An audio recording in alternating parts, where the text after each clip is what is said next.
Yes. All right, great. Good evening, everybody. It is Thursday, wow, August 17th. It is 9:45 p.m. We will now start the 2025-2027 term for the Citywide Council on Special Education. So welcome, everybody, and thank you for coming. First, welcome to our new members. I'm looking forward to partnering with all of you. We're going to start the meeting off with the interpretation team introducing themselves and their service. Interpretation, if you can please introduce yourself. Hi, Good Nancy evening. Hernandez. I'm sorry, Alex. Nancy Okay. Hernandez, Spanish interpreter. Good evening, this is Alex. Following message will be in Spanish. Si desea escuchar el audio en español, el número para la línea en español es 347-966-4114 e ingrese la clave 811-613-846 símbolo numeral. Nuevamente, la línea de conferencia en español es 347-966-4114. Ingrese la clave 811-613-846, símbolo numeral. Gracias. This concludes the Spanish intro. Thank you so much, Spanish interpreters. Really appreciate your service. Rose, can we please have roll call? Yes. Good evening, everyone. Francesca Barrerio, she's probably on her way in. Dr. Sinai is on her way in. Heather Daly, she come in yet? Not yet, Rose. Okay. Mark Gonzalez, Present remotely. Darlene Martinez. Wrong. Maggie Sanchez. Here. Susan Wong, she's the one stuck on a train, correct? Yeah. Okay. And Irene, Here. thank you. Of course, we don't have a quorum in present, but No quorum, but we'll definitely get started. First thing I want to do is do introductions, and as our new members come in, Rose, please flag so we can get their introductions. I will quickly start off with the introduction myself and then pass it off to our other members in the room. My name is Mark Gonzalez. I was prior co-president of Citywide Council. Thus, I am acting president until our annual meeting on August 7th. I am a District 3 parent in I'll call it Lincoln Center, Manhattan.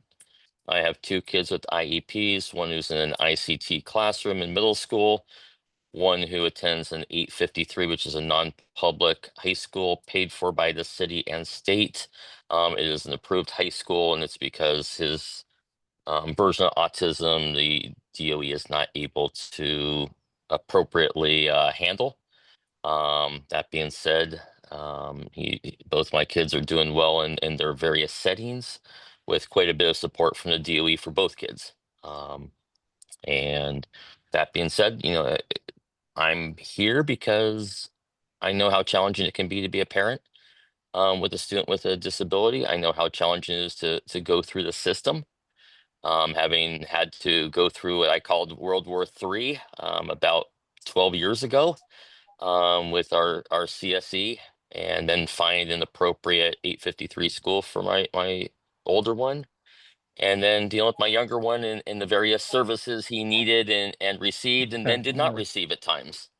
And Okay, so yo pensaba que Spanish interpreter, could you please mute your line, the non-Spanish line? Thank you.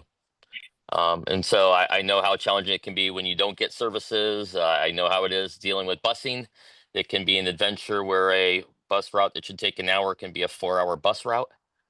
And I also know how it is when you don't know where to start. And I was in that position where I did not know where to start with my older son. And I was blessed and lucky enough to get support from others. And it's my way of now giving back to other community members who need that extra support. So that's why I'm here.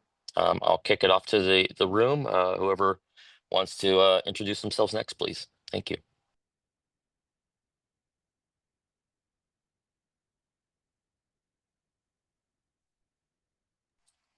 Irene, did you want to introduce yourself? she wanted me to introduce myself first. Oh, okay, great. Like Thank it? you. So my name is Ying Xin Yong. I am I'm part of 2 kids in the public school in District 20. So one of my girl had the IEP service because of the speech delay.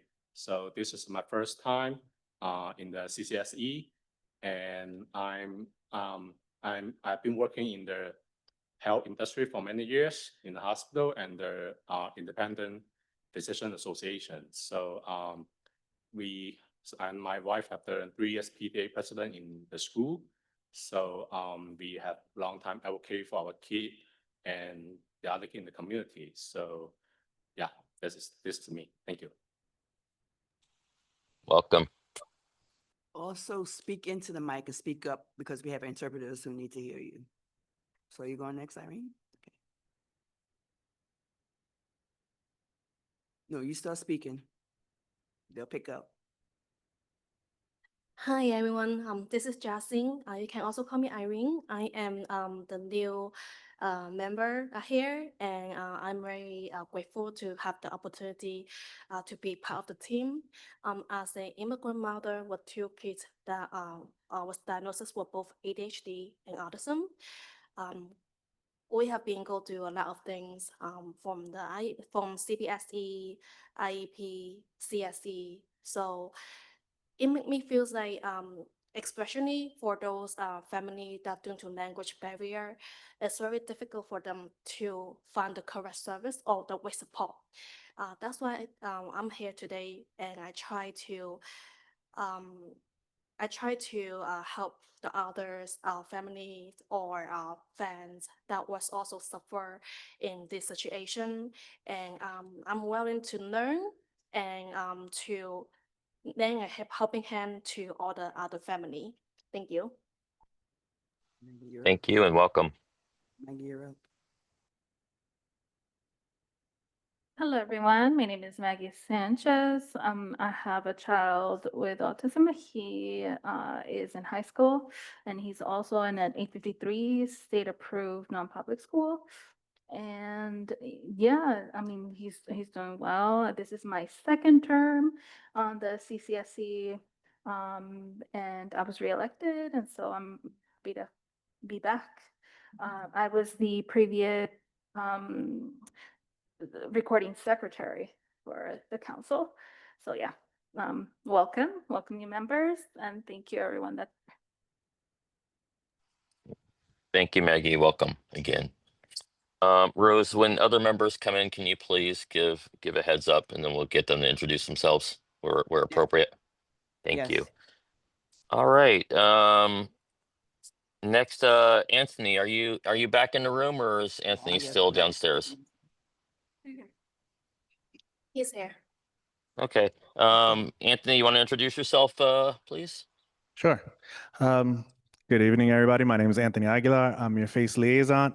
I support the council and Rose in any way I can.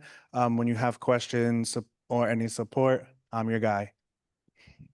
Thank you, Anthony. And Rose, can you take the mic, please, and introduce yourself? The lovely Rose, person who keeps us in line and makes things happen. Rose?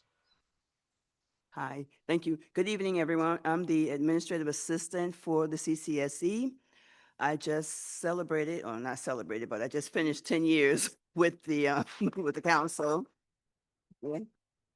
And I'm looking forward to working with the 2025, 2027 council and meeting the new members as well. Thank you. Rose, 10 years is a celebration. We're honored to have you and lucky to have you as our AA. So thank you, Rose. The deepest appreciations. We do have the Office of Special Education, which is part of DIAL, here today. Thank you, DIAL members, both in person and online. Suzanne, you want to kick off and pass it to your team members, please? I very much do, Mark, and thank you so much, and thank you for joining us from the West Coast. And I'm just genuinely excited and happy to be here tonight to meet and welcome the new members and to see our returning members. And we prepared a brief, really kind of general, just overview of a little bit of our office and who we are. And then we'll just jump in with some information around that. So my name is Suzanne Sanchez. I am the Chief of Special Education for New York City Public Schools. I am a public school graduate myself from K to 12. I grew up in Queens. My son is a graduate of Morrow High School last school year. And I have worked by and large my entire career, one way or another, in New York City public schools. And there is nowhere that I would rather be. And students with disabilities are at the forefront of my brain, my heart, my colleagues who are going to introduce themselves every single day. We value the work and we very much value partnership. And you said, Irene, happy to be part of the team. We absolutely view this as a team. We may not always agree on every single thing, but we all are here for the same reason. It's to support our students and families in every possible way that we can. So I'm just going to quickly do an overview of our division, which is a relatively new division. We're about a year old, the Division of Inclusive and Accessible Learning, otherwise known as DIAL. We are led by Deputy Chancellor Christina Foti and Chief of DIAL John Hammer, both of whom have had some really long days and nights this week and last week, but they will certainly, I expect, be with us in September. Dr. Brenda Garcia, who is the Chief of Multilingual Learners, who's not here tonight, but our office DIAL includes the special education team and the Office of Multilingual Learners. So Dr. Garcia is a wonderful part of our team. Also joined tonight by our Chief of School Support and District 75, Andy Corso. Also by our Senior Executive Director on the Committees of Special Education, which manage and lead our CSEs, as well as our CPSEs, Jessica Wallenstein. And I am seated next to the Chief of Staff for the Special Education Office, Ms. Joanna Charles. Also here with us tonight, our Executive Director of Operations for our Office of Related Services. So all of our OT-PT speech needs, Shona Gibson. Our Director of Speech Services, and much more than that, Melanie Leong is here with us tonight. Senior Executive Director of Specialized Programs, that's NEST, AIMS, Horizon, and PATH and ACES, is Michelle Metzler. And our Director of Family Support, who for CCSE members is really your direct point of contact, is Johanna Rodriguez, who is off this week celebrating her birthday. And we'll be back with you all next week, or I believe, and be happy to be here with you. I did want to ensure that we also know we have some members online with us. So Colleen Warren, who's our Director of Assistive Technology. Hopefully you know, and if not, you will learn more, that New York City Public Schools is committed to integrating assistive technology for children with disabilities. And Colleen and her co-director, David, who couldn't be here tonight, lead this work in support of thousands of students, pre-K through 12, public school charter, and non-public school. They are our technology heroes across the board. I did just super quickly want to give an opportunity for Jessica Wallenstein to introduce herself, as well as Andy Corso, before we jump into our agenda. Jess, you want to start? Sure. Sorry not to be there in person, but so happy to see all of you and meet some new folks this evening. As Suzanne said, I oversee the committees on special education. And, I heard that we have parent members on the council who've gone through the CSEs, and please know that my goal is to make that process much smoother for families to come. And very glad to hear that your children are now in good settings, but I know how hard it was to get there. And that is a focus of DIALS and of mine. So really looking forward to partnering with you all as we continue to improve the CSEs. Thank you. Thanks, Jessica. My name is Andy Corso, pronouns she, her. I'm so glad to be here tonight. Wonderful to meet new members, wonderful to welcome back previous members, and just so grateful to be in partnership with you and to problem solve together on behalf of children and families. And very proud to be a primary support for District 75 and eager to partner with you on that in particular, as well as all support for our schools. Glad to be here tonight.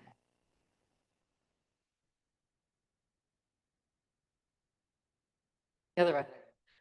Press the other one. Hi, everybody. I'm Shona Gibson. I am the Executive Director of Operations for the Office of Related Services, and I'm joined also, in addition to Melanie, by Ida Peel, who is our Director of Strategy. I always get it wrong, and I'm the one who named it, Strategic Implementation. I'm delighted to be here. Many of you might know me from my prior life, where I was Chief of Staff for the Family and Community Empowerment Office during the pandemic.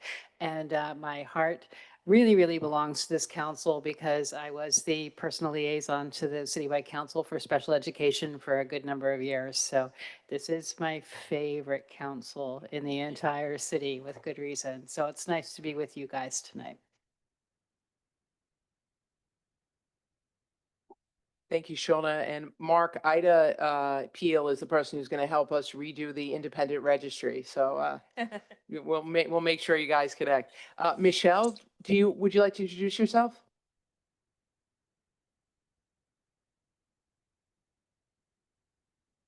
Sure. Hi, everyone. I am coming to you from a little vacation. So I am the Senior Executive Director of Specialized Instruction and Specialized Programs. Many of you we've interacted around specialized programs.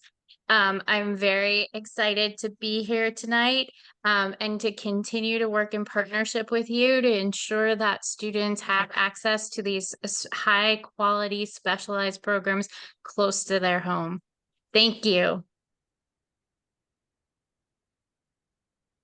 Thanks, Michelle. And that is emblematic of Michelle Netzer and her team, that she's calling in from vacation. I see Mark nodding. Yep, that's how we roll over here. So Colleen Warren, would you like to introduce yourself? Sure, Ms. Sanchez. Hi, everyone. Good evening. My name is Colleen Warren. I am one of the directors for the Central Assistive Technology team. I am here to support you. We are here to always promote access to technology, assistive technology, educational technology, as well as AAC for all our students. I look forward to continuing our partnership and meeting the new members and also working with you. So, and Suzanne mentioned, David Karoka is the other Assistive Technology Director. We have a small team, but it is the largest team in the country. But we all work very closely with everyone to support all the students. So thank you.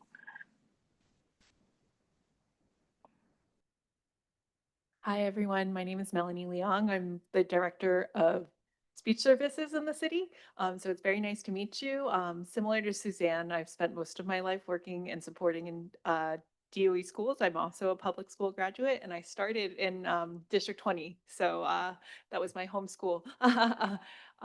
So nice to meet you. And I know that we have a lot of work to do together to support related services and speech services in schools. So.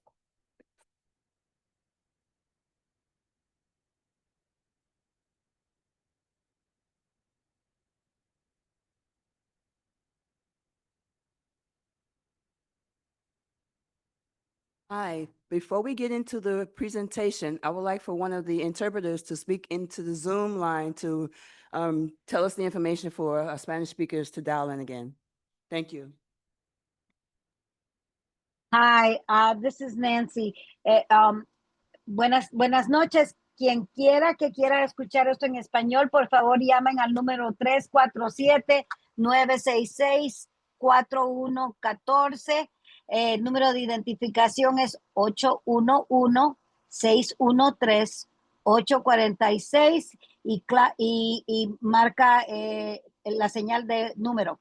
Otra vez, el número para llamar es 347-966-4114 y entonces por favor ingrese la clave 811-613-846, símbolo número. Gracias. Thank you. You're Thank welcome. you, Rose. Thank you, everyone. So I want to start off here by just grounding us a bit in what our commitment and vision is in Dial for 4 in 10 New York City students who speak another language or have a disability in New York City public schools. Every student experiences rightful presence and thrives in inclusive and interdependent schools and programs close to home, equipped with tools for success for adulthood, leading to the elimination of historic and systemic disproportionate outcomes. That's a lot. I wish it said what it means, I think, to me and hopefully to many of you, is that every single student, whether they have a disability or not, deserves to walk into any school in New York City public schools and be welcomed with high quality instruction, an inclusive mindset where people not only welcome, but they value the differences that make each of us so unique, and that we end segregating, marginalizing, or putting our students with disabilities in the corner, and they don't get the same level of academics, they don't get the social opportunities, and they're not embedded into their schools. That is what we are undoing. Much of that has been undone, and there is much work to do, but that is really our force and our driving vision in the Division of Inclusive and Accessible Learning. Dial, we are comprised of 4 offices: the Special Education Office, our Multilingual Learners Office, Committees on Special Education, led by Jessica Wallenstein, and School Support and District 75, led by Andy Corso. And from the special education perspective, CSEs, District 75, and the Special Education Office, we work as one. We don't really see any difference in our work. I will jump in to support Andy and Jessica with anything, as they will with me and my direct team. Melanie technically supports all speech services and all related services in New York City, regardless of what setting the student is in. And Michelle Netzler often lends her expertise to other folks throughout New York City public schools. So we are 4 offices. We are really one unit. We have believed deeply in Chancellor Avilas Ramos's vision of empowering and connecting with families. Engaging with parent leaders is something that is very important to us, to our work, to our beliefs. And obviously, this council and our CECs are one main way in which we stay connected with families. I believe also Irene mentioned it's very difficult being a parent of a child with a disability and navigating through this very massive system and all that comes with it. We work to support families navigating special education.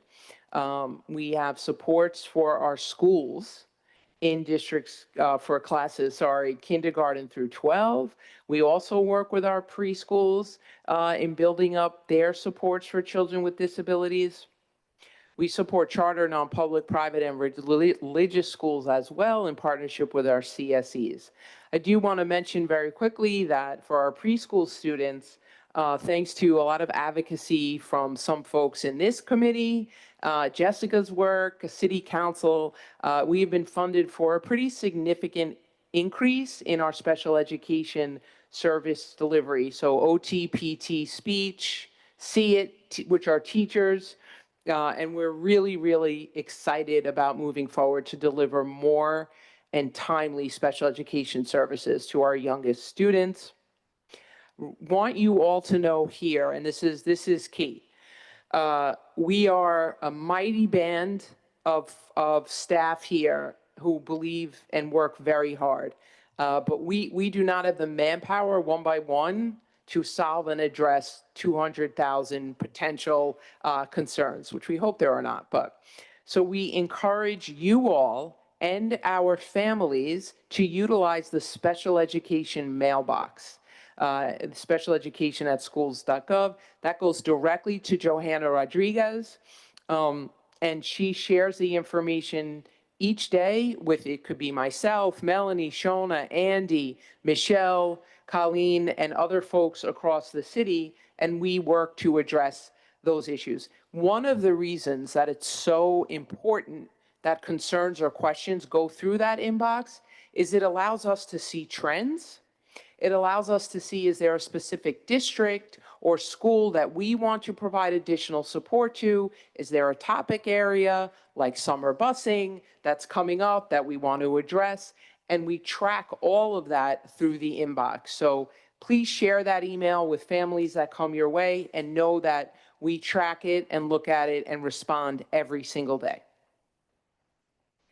I'm going to turn this portion over to my colleague Andy Corso to talk about all the happenings in special education this summer. So the slide got very small, so I'm gonna scoot a little bit closer, and then we're gonna take a look from there. Yeah, yes. So I got old eyes. So I want to just first say, whoo, summer. A lot of good things happen, and it's really hard. And I want to just acknowledge, and I want to just give special appreciation, Yingshan, you've been able to lift up, especially some transportation issues for us to address. Thank you so much for your advocacy and support on that. There's a lot of good things happening, and we have to do better. And so I'm going to share a little bit about what's happening, and then certainly want to partner with you on things that continue to be challenging so we can make summer better and better for our families. So what happens during the summer? A lot happens during the summer. We have related services. So for students with 12 months IEPs for speech, OT, PT, all of them receive their related services. I just got a message saying, Andy, you are talking too fast for interpretation. Thank you, Joanna. I'm going to try again. One of the amazing things, in addition to those individual speech, OT, and PT sessions, is the opportunity to have seed sites over the summer. And if you are a member of the council and have not yet been at a seed site, I strongly recommend let's have a visit there together. It's an extraordinary experience where young people are able to have integrated related services across OT and speech and PT. Want to also notice a big piece of our work is evaluations. So our school psychologists are very busy doing over 2,000 evaluations and 2,600 IEP meetings. And this is critical work to make sure that students get their services at the beginning of the year and ready for a strong start. Many of you are familiar with extended school year. This is our program for students who have 12-month IEPs for special class.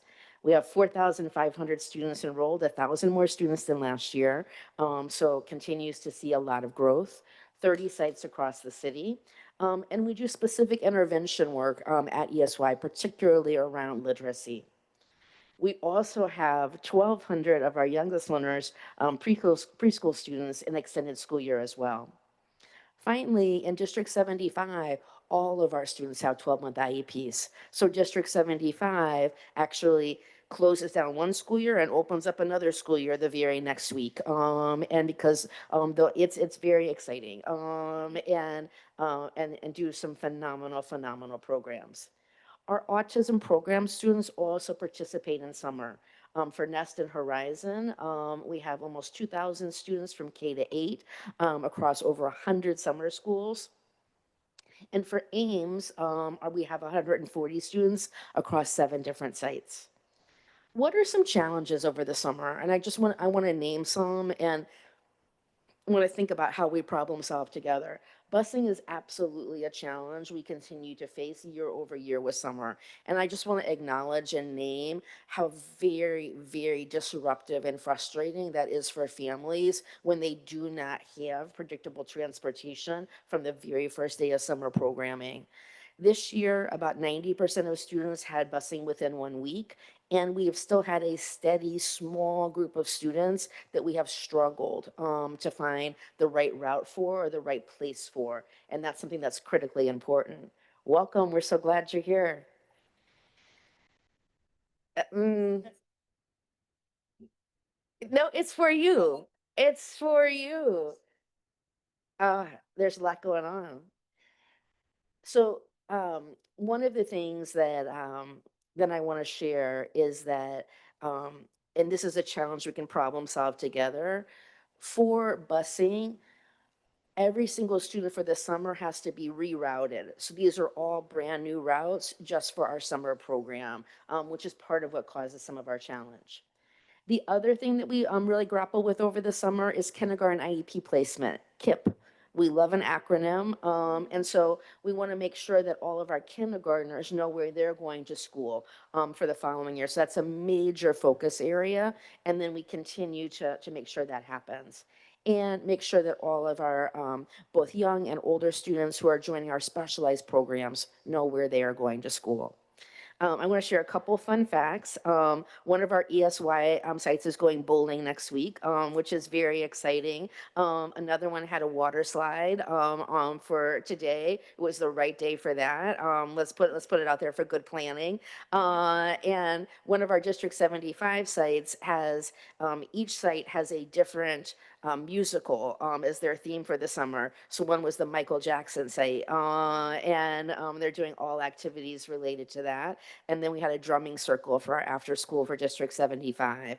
I walked out of the first day of ESY, and one young girl ran over to her mom and her mom said, "How was your day?" And she said, "It was great. I made 3 friends." And so it is, there's work to be done here, work for us to do together, and good things are happening. So want to share all of that.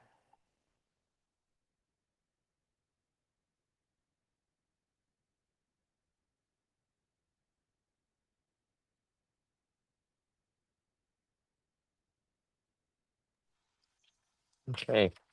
That everything? Office of Special Education? Yes, we Beautiful. covered You all of covered it. a Thank you, lot. Mark. Thank you. And want to say thank you to the entire Office of Special Education team. You have a 13th-month job. Probably 14 months, how much you pack in to your days. Really appreciate you all coming in person, online, on, however you came, vacation, non-vacation. Really appreciate all the work you do. You're all tireless. I mean, I know Michelle for going back 10 years.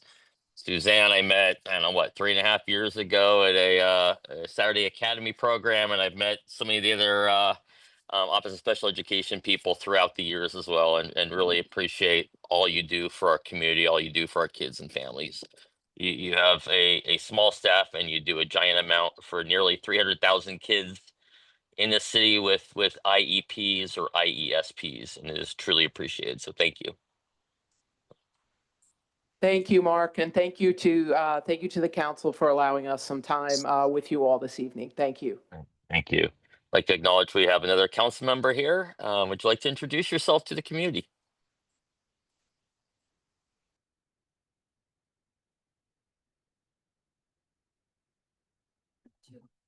This. Hello, Mark. How are you? Can you see me? Oh my goodness. I can see you. Oh my goodness. This With is that so green awesome. outfit, I mean, how can I not? I mean, Oh my we're like goodness. almost Thank you. color Let me matched. try. I'll squeeze in here a little bit more. Thank you You're so good. much. Listen, Welcome. it's such an honor to be here with all of you. I'm sorry I didn't get to hug everybody, but it is just so exciting. So it's thrilling. So thank you so much for everything. And we really are looking forward to 2 amazing years together. It's going to be awesome. So thank you. Thank you, Mark. We miss you. And shout out to Heather and everyone. And I see John Syracuse on there. So this is wonderful. Thank you. Did I not say anything? Sorry. My Yeah, name is Susie where are you Wong from? Benjamin. Oh, sorry about that. Okay, I'm Susie Wong Benjamin, and I actually belong to the P596X school. Both of my sons attend. It's an awesome school, and they both have autism. They're 10, and one's about to turn 7 years old next week. So we're going to do an iFly experience and a Sky Zone experience with the trampoline. I don't know if you guys have all been there before, but it's great for the kids because they have so much energy to expel and everything. So it's just wonderful. So I'm actually part of the SLT team, and I'm co-chair on there. And so I really wanted to be a part of making a difference in our community citywide. So this is very, very exciting. So thank you. And also I have a fitness background. So I'm really looking forward to us bringing families, the children together, the community together to do physical in-person events that will really be thrilling. And yeah, because I think what comes with mental health and wellness, physical fitness, like all of these things contribute to how we raise our kids and how they're impacted by our energy. So I think that's really important for us to take notice that everything we're pouring into our children, we have to also make sure we're taking care of ourselves as parents. So we're doing a phenomenal job that can go around, not just citywide, but that could go around worldwide. Look at that, we're Pitbull now. So yes, so I'm excited to be here. Thank you. And I'm looking forward to the adventure. Thank you so much. And sorry to be so late. Welcome and thank you. All right, we are now on to our public comment section for the calendar meeting. So we'll open it up to public comment. If you have a comment, please limit it to 3 minutes. If there's anyone in person, please let Rose know. If you're online, please raise your virtual hand.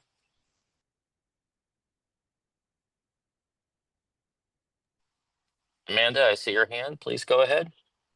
Hi, everyone. My name is Amanda Pitts. I'm on CEC 23. And I just wanted to ask what the time frame was or strategy is to bring down the evaluation times for assistive technology. I just went back through my notes. I requested the evaluation on March 25th, and I'm getting it next week. So it's 4 weeks or 4 months for that, and I'm only getting it because I'm here over the summer. But there's a couple of other kids from my school and from my district that have had wait times of 4 to 6 months, which is not acceptable. So I just wanted to know what the strategy was for bringing that down. Thank you for asking that question, Amanda. And you said CEC 23? Yes. Okay, thank you. Yeah, you're right. Like that is not acceptable. And there are a few reasons this past school year why there was such a backlog and a delay. One of them being that the vendors who supply our assistive technology devices have had their own what they call supply chain delays. And so we have not been able to get the equipment as quickly as we normally would have. There was also a pause in one of our contracts with Apple that also caused a delay. And we are working to increase the size of our assistive technology team. And Colleen Warren, who is on, is going to reach out to you if it's possible for you to put your name and in the chat and or contact information, and then we can look through the children in District 23 who are awaiting and see how we can move those forwards, because we are clearing a backlog from last school year, and really appreciate you raising this. And we are offering and conducting assistive technology evaluations this summer because we know about the backlog and we know how important this is.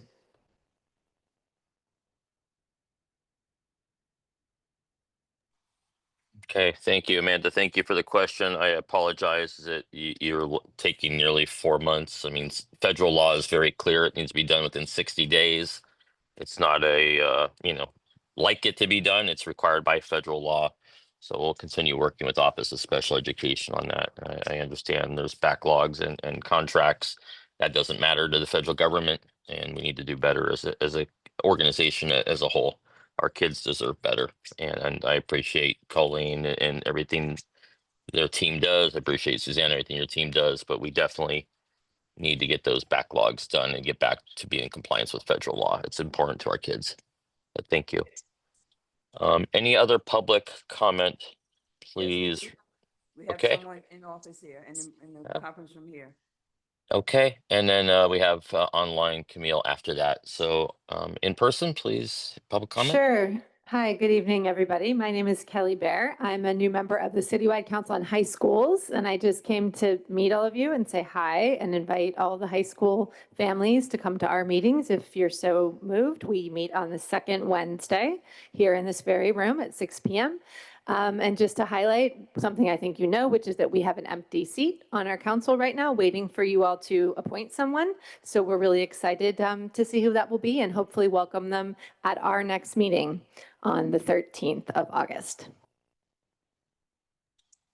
Kelly, thank you very much. Really appreciate you coming, and really love to have a partnership with CCHS. We do have the vacancy on our agenda for the business meeting after the calendar meeting adjourns. That being said, our bylaws require us to have a special meeting to interview the candidates. We have 2 at this point, and vote at our next regularly scheduled meeting, which is listed for August 21st. So we will not, unfortunately, have someone in place for your August meeting, but we are certainly hoping for the September meeting. But really Okay. appreciate you. Thank you. Thank That's you. good to know. Thank you. Thank you. And thank you for your service to our high schoolers.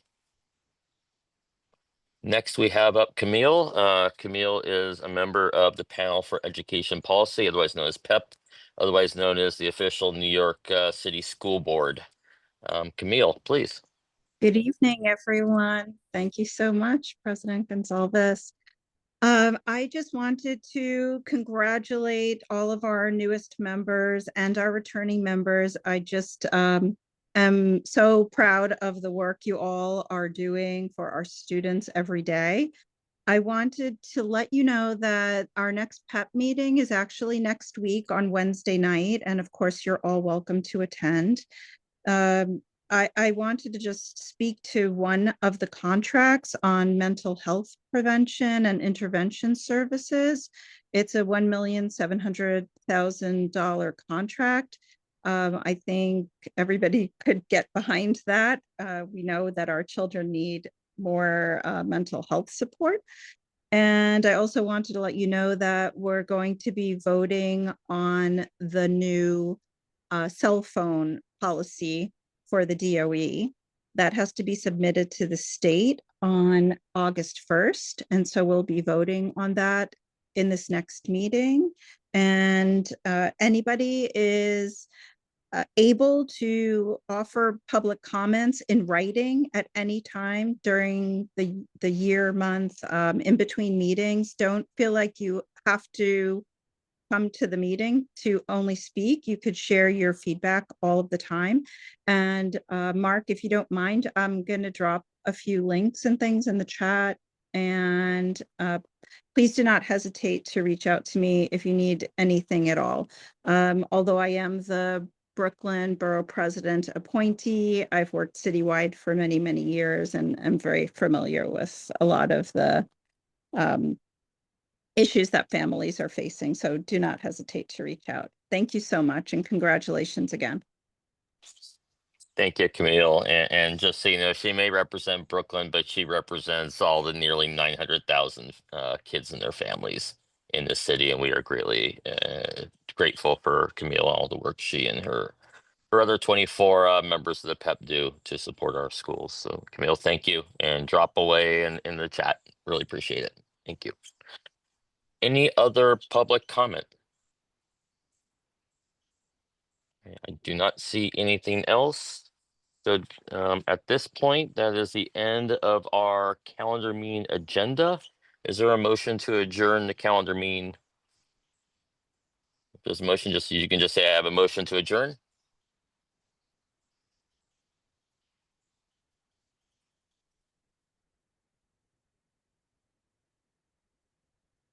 Rose, I can't hear anyone if there's a motion to adjourn. That's why. Okay, sorry. There was an emotion to adjourn the meeting. Mark. Okay, is there a My second? apologies. No, you're good. Is there a second? There was a second. Great. All right. All in favor of adjourning the calendar meeting? Remember, the business meeting's coming up. Motion. All in favor of adjourning the calendar meeting, say aye. Aye. Opposed? Abstentions? All right. I don't hear any opposed abstentions, so we are adjourned for the calendar meeting.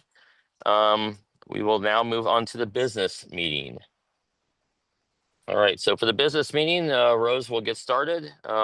This is the business meeting for the Citywide Council on Special Education.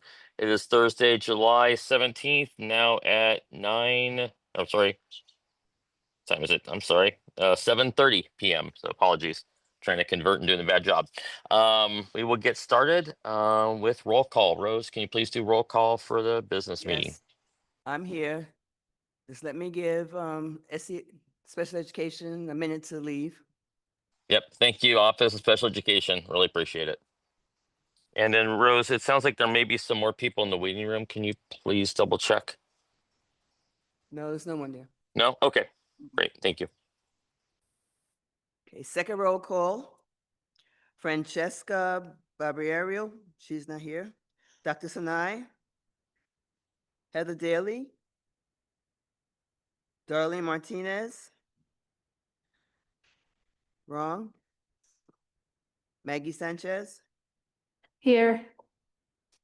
Susie Wong Benjamin. And Irene.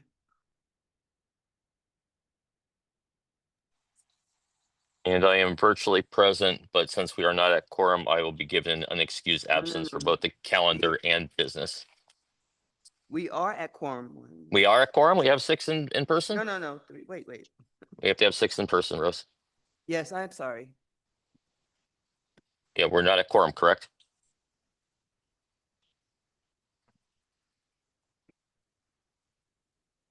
Rose, do we have 6 in person? Don't. Yeah, so we're not at quorum. So No. what that means is we will not be able to vote on anything. We can certainly talk about some stuff, but we will not be able to have any votes as per the business meeting. But we can certainly talk about some issues. We just cannot conduct official votes on business. So let's start with interpretation. Interpreters, could you please introduce your service for this portion of the meeting?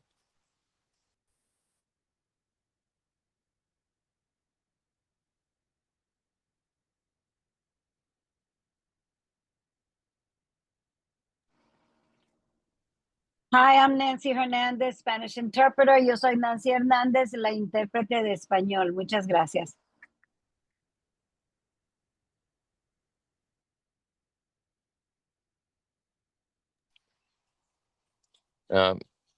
Nancy, Alex, could you please put in the chat the information with the call-in line so they have that information?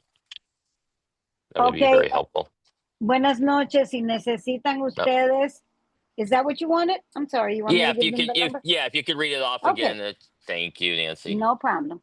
Si necesitan oír esta reunión en español con la traducción de los intérpretes, por favor marquen el número 347-966-4114 y entonces ingrese la clave 811-613-846, símbolo número.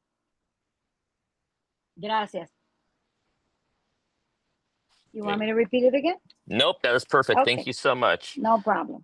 All right. So since we are not at quorum, we're not going to be able to do any official votes. I will say, Tamara has a question. Will the meeting dates be posted? They will be as soon as we have them. We were going to be voting on the dates for the upcoming term tonight. We will not be able to. That being said, we default back to our bylaws. So our next meeting will be on August 7th. That will be the annual meeting. August 24th will be the calendar and business meeting. I will be calling a special meeting for August 7th to interview candidates for our CCHS, and we'll talk about that in a moment, but just want to put that out there for everybody. So the first new business we were going to discuss is a CCHS representative. So one of the roles CCSE has, yes, Mark, please. I'm just a little confused. You kind of went fast. You said on August 7th, it is our annual meeting. Oh, Sanai, you're here. I'm sorry. I totally missed you being here. Sanai, I apologize. I made it. So welcome. I just heard you say it's our annual meeting, but you're going to also call for a special meeting for the CCHS representative interview? Yeah, so We're so Snide, give me 1 second. Rose, do we have 6 in person at this point? No, I'm seeing no's. We have 5 in person. 5 in person. Okay, so we're still not quorum. Okay, I'm sorry, Sinai. So Dr. Kenton, yeah, yes. So our bylaws require us to hold our annual meeting on the first Thursday, which happens to be August 7th. So that's our annual meeting. Our bylaws on page 18 for talk about when we have to interview new candidates. We are required by bylaws to set up a special meeting. So we have 2 options. We could hold a special meeting prior to the calendar meeting on the 21st, or we could have the special meeting. I think it would make the most sense just do it right after the annual meeting and make it a special meeting then. So we're So going to request the meeting and have the meeting the same day. Is that what you're stating? can you repeat? I apologize. I did not hear. I said you're going to request the meeting and have the meeting the same day.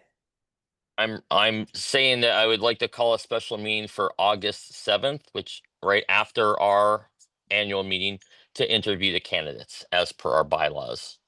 Our bylaws state that we, on page 18, state that we have to do interviews as a special meeting. And so instead of doing it all in one day, my belief was just to split it up because that's a lot of, to do 3 separate meetings, I think is tough. We struggle with doing 2 meetings. A calendar and business, to add a 3rd special meeting on the 21st, I think would be tough. So my position would be to hold the special meeting right after the annual meeting and interview the candidates for the CCHS position, which we, as the CCSE, have 1 member we get to appoint. I just had a question because I just think Yes. it's such short notice. It's the summertime. CCHS is a very challenging council. Mm-hmm. And oftentimes for us, we get 1 or 2 persons, or sometimes we get a group of candidates. But I just think the summertime, people are kind of checked out. And I know the application just went out not too long ago for CCHS, our representative. And I just don't know, I know we want to get through the process, but I just don't know if rushing it that quickly will be beneficial not only to us, but to whoever may want to apply. Because the window, I know we only have to have a certain window, but we have known with the history of this particular seat, it is one that is very challenging to keep someone in and to find someone. So I don't know what the rule is around us allowing it to be open and then maybe in September pick the person, just to give other people opportunity to apply, because that has always been our challenge in the past. That's just my suggestion as we're having a conversation. Yep. Now we have 2 candidates that submitted applications that faces forwarded us to us thus far. One of the applications the face did not send the entire application. They were missing the candidate statement. So we certainly need that before we move forward. If we think we need more time, what we could do is just do all on the 21st of August. That would give well more than a month for people to apply.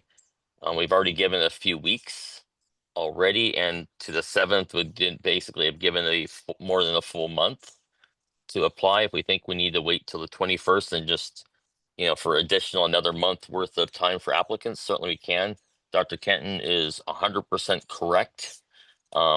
When and I'm paraphrasing her statement, that it's a challenging role to fill and to keep filled. CCHS historically has been a group that has been, let's say, focused not necessarily on students with disabilities, focused more on accelerated learning and accelerated learners solely. That being said, it's a new group of members in CCHS. We had one of the CCHS members, Dr. Kenton, come by and introduce herself. I'm not sure if you were there at that time. I know they spoke to Anthony and Rose before the meeting started. I'll call it a nice olive branch, and really appreciate them coming and introduce themselves. I think, if we've got a month and a half for an application, I think that's a lot of time. But Rose, I see you got your hand up. Yes, I can send out another announcement about it again. I just think we should, just Oh, given yeah. the state we are in as a society right now and the culture. I think for that upcoming person, I think we should, I would like to see more of a variety and not just be forced to pick from one or two persons. That's just my suggestion, given the history of our seat on that council. Yep. So Rose, I think you're right. Let's get it sent out again tomorrow if we can. It'll be the second time going out to our universe.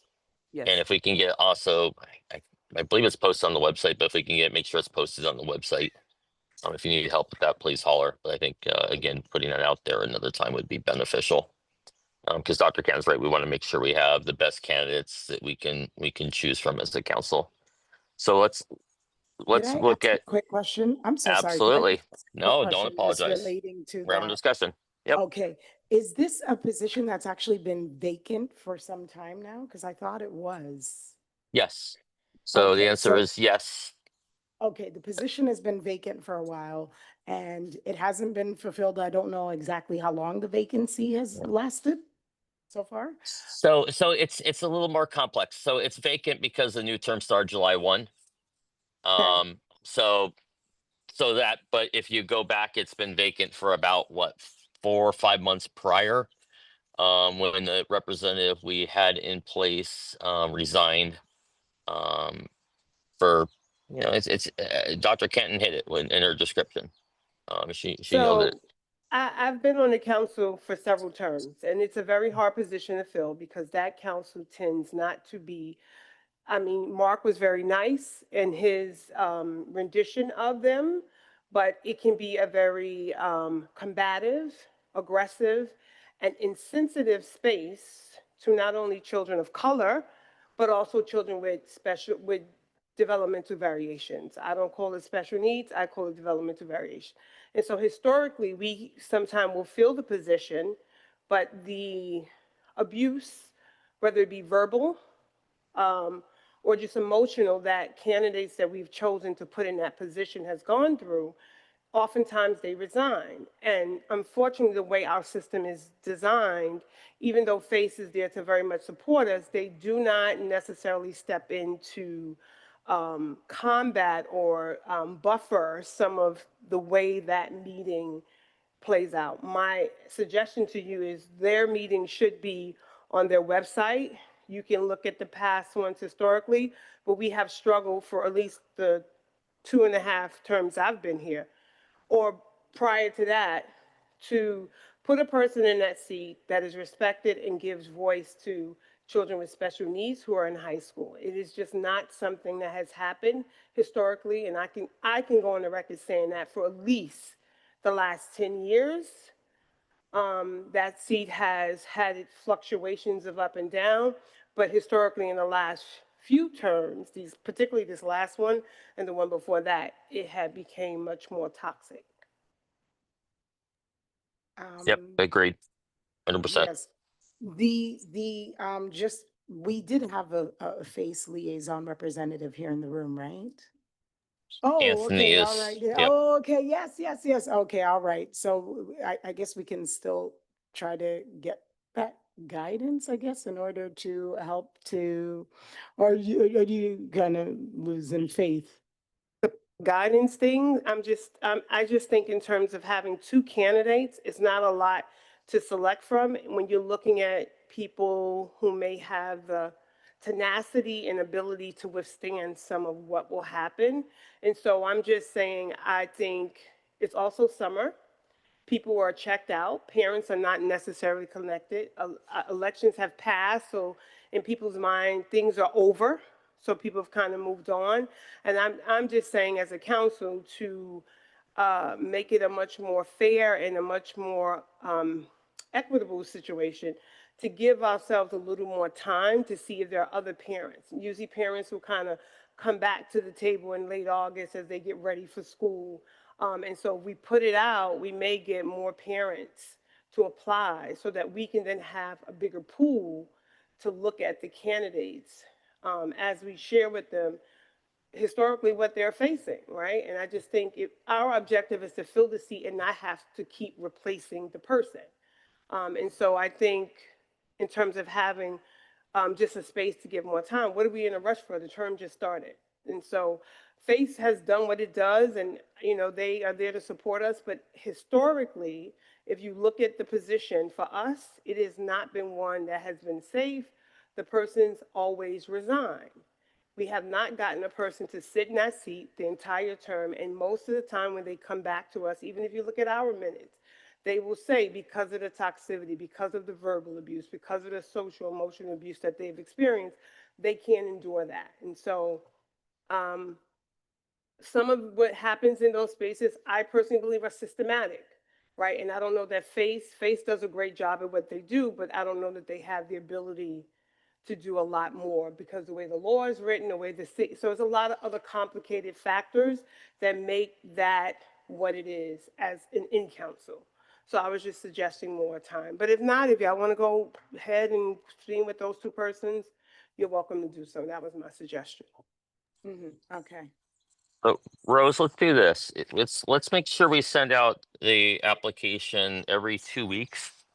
So if you could send it out, let's say tomorrow, the 18th, and then let's switch to like the Monday, the 28th, and then the 11th. I'm sorry. And then the 11th of August. That gives enough time for applicants to get the information to FACE, and for FACE to get it to us. And then Yes, we and have our, Mark, oh, sorry please. to interrupt you, Mark. FACE, actually, they're about to speak Yep, Anthony. in regard to this, because I I think just there's. wanted Thank you, to- Susie. I just wanted to say yes to your 3 dates. Maybe one thing we should also do is try to reach out to the high school president's councils for each borough to get more awareness of the position to hopefully get more candidates. I think also we may have to go like a step beyond that. If it's been 5 months of vacancy, it says a lot already. And I'm thinking time-wise, because of course, as the new term begins, and I guess we want to be in compliance with the bylaws and have people in position, which is important, but no matter how great that candidate is, they need support. So if there's verbal abuse, if there's things going on, it must be addressed. It must be dealt with. And I think that means that I don't know if that means is maybe as members, maybe we need to get involved or step in or to, other than just witness or hear of, and then it just continues and then you lose great people. If I Yeah, can just say this, I don't think it's necessarily that we as a council doesn't get involved. There are a lot of pieces. What I would suggest to the new members is to really spend some time looking at their previous meetings, familiarizing yourself with our meetings so you can understand the nuances of how these things work. Because we go to the meetings, we do support them. It's a little more complicated than that. So I would just suggest for new people coming in to really familiarize yourself with it so you can have a better understanding. Some of us have institutional knowledge because we've just been here for a while, but I'm just thinking in terms of giving us more of a variety of candidate. It's the summertime. We're all kind of on vacation. Mark, you're not here. You're somewhere else, right? So just thinking of parents across New York City, maybe just my suggestion was just giving ourselves a little more time to get more people so we can at least do our due diligence as a council, as we always try to do, to pick the person that can be most effective, because that person has to function between us and there. And so that was a suggestion, but it's a lot more complicated. I just advise you guys to get more, and we're always here to support you. If you want more information, we don't mind sharing, but I do think it's important that you look. The information is public, so you can see for yourself. That because we're actually looking through the website, we're looking for those links. We're not necessarily finding those links, but we are in search of it because we were just speaking about that earlier, that we would like to see some of that stuff. And if you have it and if you can share it with us directly, that would be good too. But we're not seeing it directly on the website. Yeah, CCHS website, they did some changes, it looks like, over the summer, because like their next meeting wasn't listed. I mean, we heard what it was, earlier tonight when Kelly came by and said it's the second Wednesday at 6 p.m., August, what, the 13th, but it's not listed on their website at all. So they've clearly got their website in flux. And with Well, that, I just want, because I just wanted, for the record, I just wanted to be clear, especially when you do have like new members, that we are very eager to get involved and be a part of things. And I just want to make sure that it's just stated on the record. It's stuff that we've already begun to look into, but we haven't found that information. So that's just something I just wanted to make clear with everyone. The other thing is, I know that when we adjourned the calendar meeting, that I guess we lost a few of the guests in the room. I don't know if those are people that we're expecting to handle some of the other items in the, okay. Just, no, that's the typical process, Susie, is for whoever the presenters are to stay for the calendar. Business meeting is meant for the council members of CCSE, so it's not open to public comment unless we invite someone from the public to comment.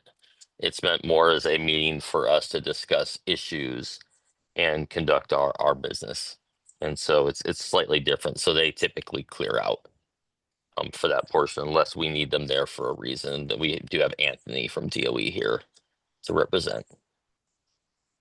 Mark, can I So, just, yep, please.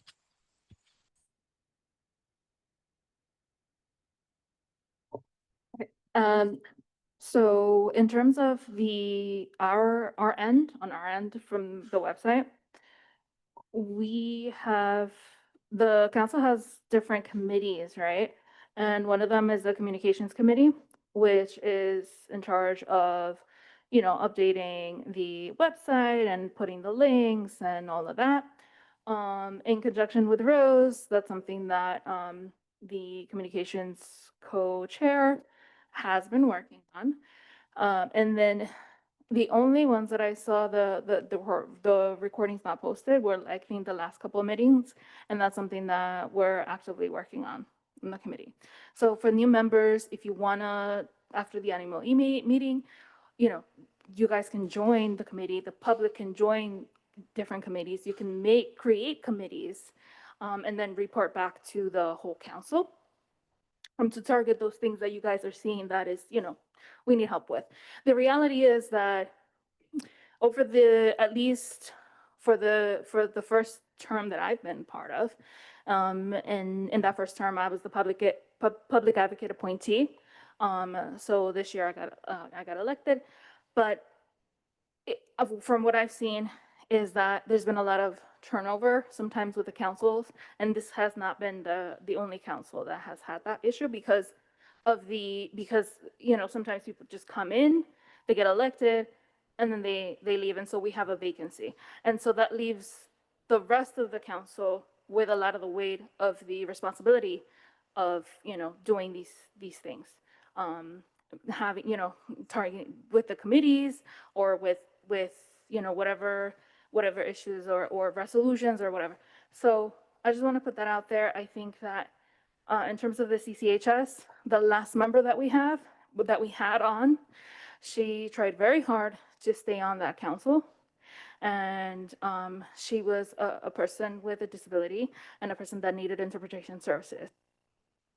And was basically discriminated against time and time again, not accommodated, not supported. And so that's just something to be aware of. And just, I was there supporting her. We were there supporting her, and that wasn't enough. And as co-presidents, our council is limited into going to another council and kind of like, intervene, if you will. That's something that FACE has to kind of target or is take the lead on. And it's something that we've brought up time and time again to Faith and to the public in general about these issues. We're hoping that it's resolved. But yeah, we've had we've reviewed applications, and sometimes we don't have enough votes to elect a candidate. So then even if we can see the candidates, doesn't really mean that we're going to have enough votes to select a candidate for the vacancy. So Because the quorum needs to be established as well, right?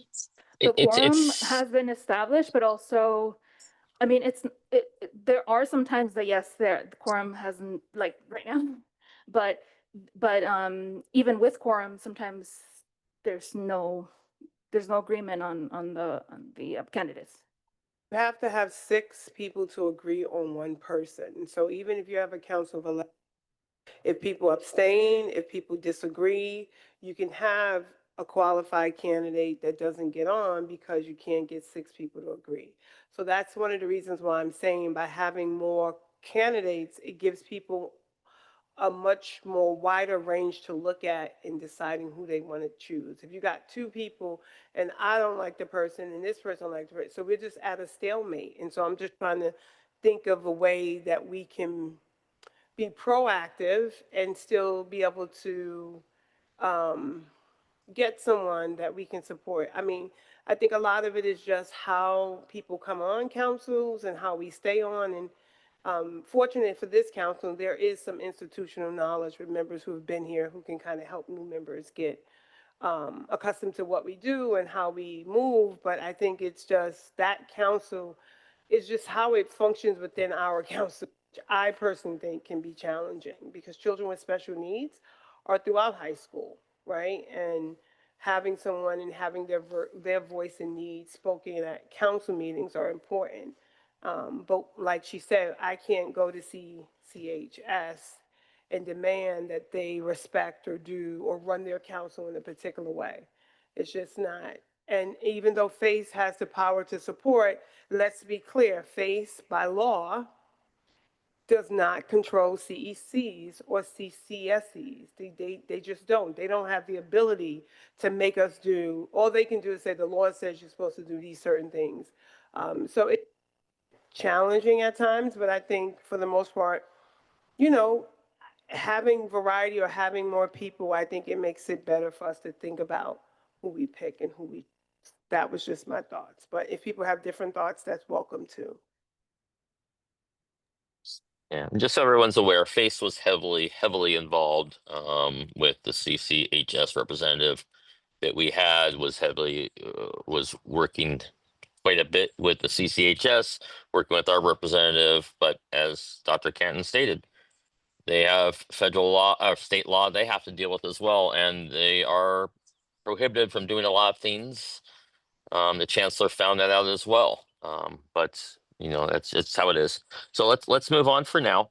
I have a question. Yes, please go ahead. So we keep talking about the long vacancy for the CCHS candidate, and I just wonder in what method we reach out to our potential candidate, or in other, let me put it in another way. So how can they know that we are looking for the candidate? Any material or any flyers? So Rose has sent out the notice of a vacancy a couple times now. She will continue 3 more times as we discussed. If you guys if council members have ideas, Anthony mentioned the CCHS president council, pardon me, the high school presidents councils for the 5 boroughs. So we'll make sure we get that information to the presidents councils for the 5 high school boroughs. I believe they're already on the distro list, but if not, Rose will at least certainly send out a separate email to them because they are pretty influential as well. If anyone's got ideas, please let Rose know, let our group know of how else we can articulate to the community that this position is out there and how important it is. So can we just have some material or flyer that just some material that sent them from the AA, from Rose, and let us create a flyer or something like that so that we can spread out to the community reach out to, and then just let more people know that we have available seat for them and to speak out for themselves. What you got to also remember, the person has to have a kid that's in high school, right? So there's some criterias, right? So we do send it out to the public. We send it out to organizations. We send it out within DOE. I do know it goes to a lot of places, but remember there are certain criterias the person has to meet. The child has to have an IEP, and they has to be in high school. So there are a few things, but I do know we have information. We have worked on that, a few that we send out so people know exactly what the position is and how they comply. But if you know people who are in high school and their kids may have an IEP, encourage your friends to apply. That's what we do too. A lot of times it's word of mouth that really works and is really helpful in getting people to be a part of what we're doing. Thank you. Correct me if I'm wrong. I just want to clarify that. So the requirement for the CCHS, that will be the senior student, high school student with IEP? No, it has to be a child that's in high school. So I have to be a parent with a kid in high school and the child has an IEP to apply. So they don't have to be a senior. They could be a freshman. They could be a junior, sophomore, whatever. But the requirement is the kid needs to be in high school and the child needs to have an IEP of some kind. Irene, what you're So describing, I sorry, think- really quick.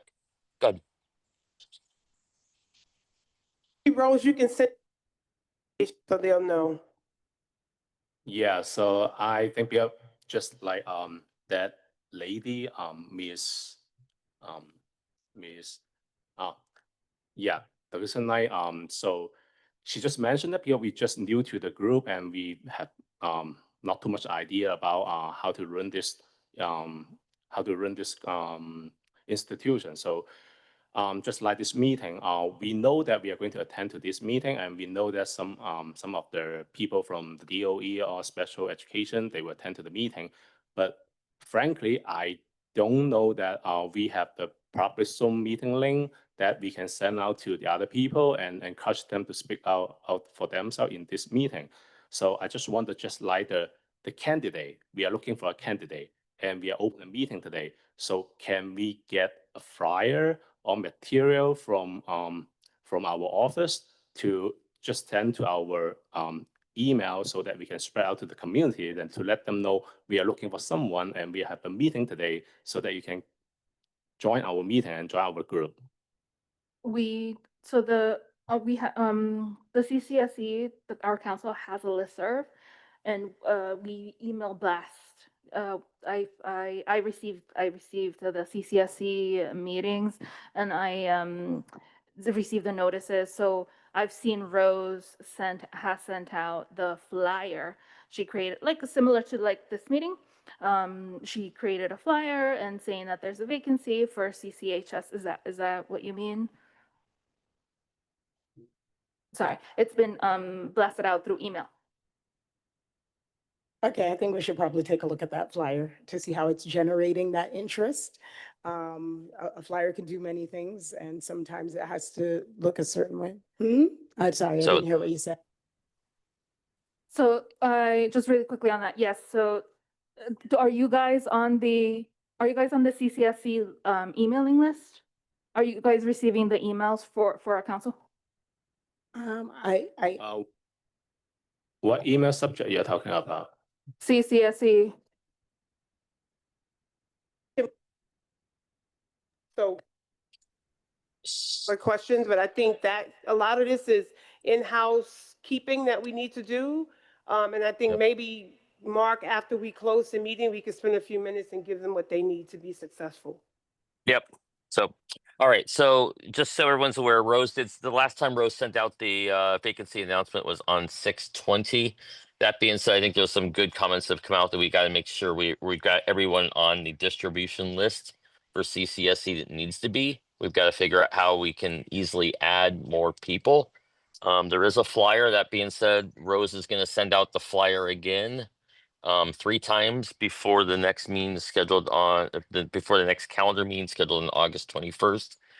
And we'll work with Rose on seeing if and everybody please feel free to contact Rose if you got ideas on how we can do the flyer differently.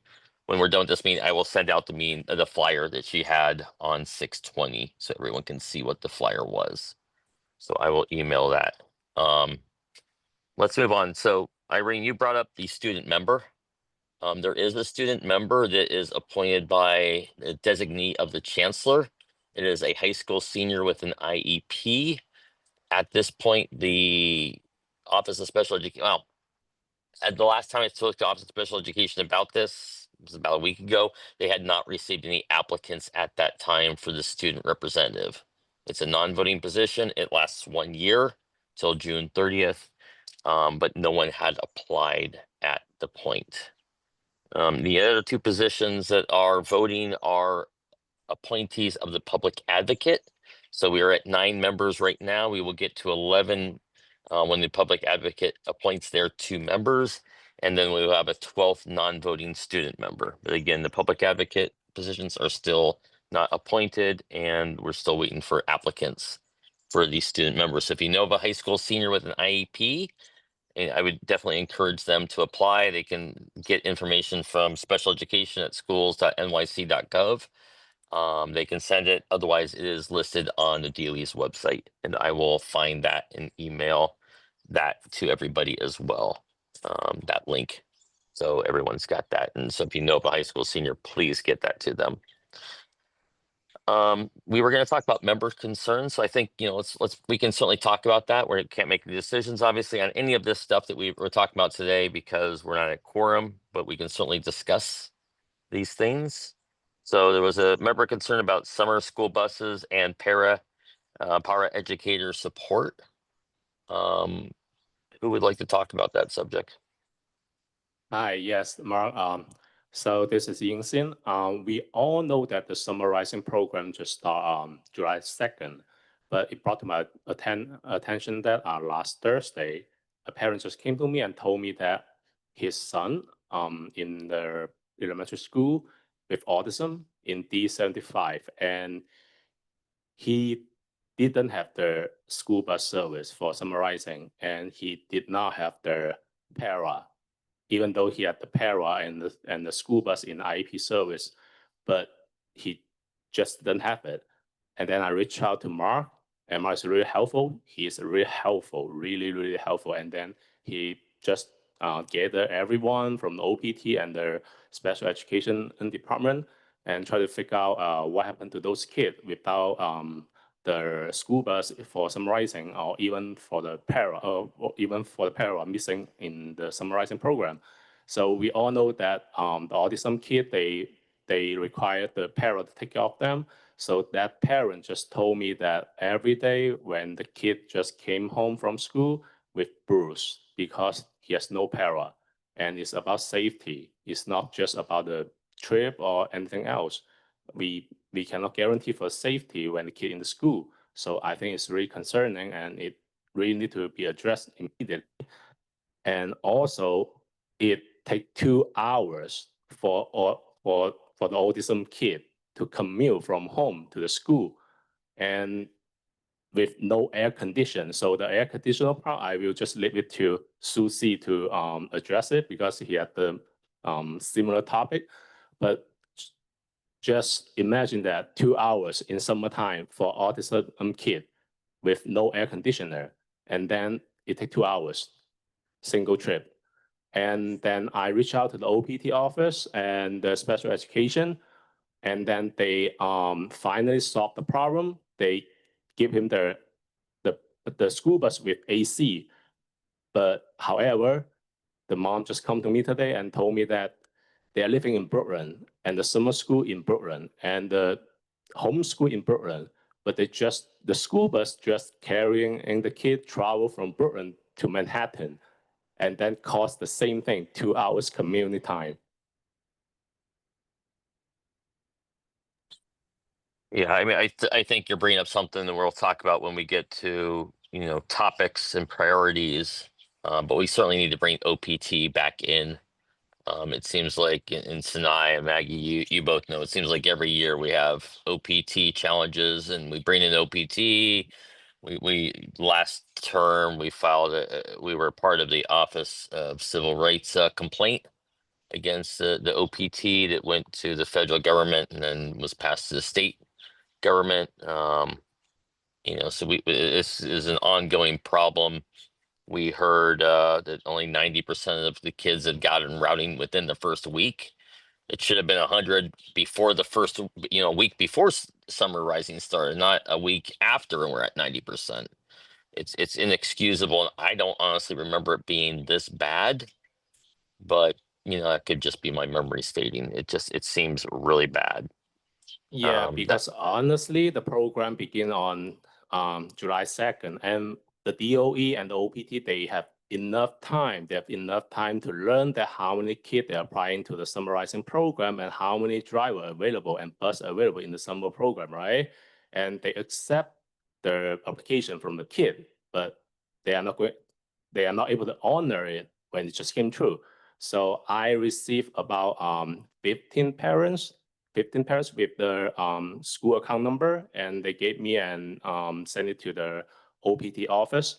And one of the parent in her class, there are more than 20 kids in the class, but only her to submit the request through me. So we all know that 15 parents, behind 15 parents, there's a lot more other than that. And the most common problem is just the parents keep going to the homeschool and asking about what happened to the school bus and what can they do. And then they send to the OPT from the homeschool, and they reach out to the OPT, they send back from the OPT to the homeschool, and just it's just going back and forward. And and they keep saying that, oh, you missed something from your homeschool, or you missed something from the OPT, you're not on the list. But okay, just like for example, one parent. So before the summarizing program, he asked the homeschool about the school bus for the summertime, and then the homeschool told her that, we are going to spell out the information on the first day of the school in the summer school, so you can ask them in the summer school. Someone from OPT will reach out to you before the summarizing start on July 2nd. And then he wait until July 2nd. And then he asked there's no school bus. Of course, there are no school bus. And then he went to the summer school and asked about the same question, where's the school bus? And the summer school told her that you have to ask the homeschool, because we don't receive anything from your homeschool. You are not on the list. And then it's the same case applied to a lot of parents for this instance. And then he go back to ask the homeschool, and the homeschool told him that we are now closed, so we are not able to do anything for the kid. And then she reached out to me and asked the OPT, and the manager from OPT just replied me that, so this kid is eligible to for the bus, and she need to go back to work out with the homeschool. And then when she went back to the homeschool coordinator told her that you are not eligible. And then it's just so confusing. It's really confusing.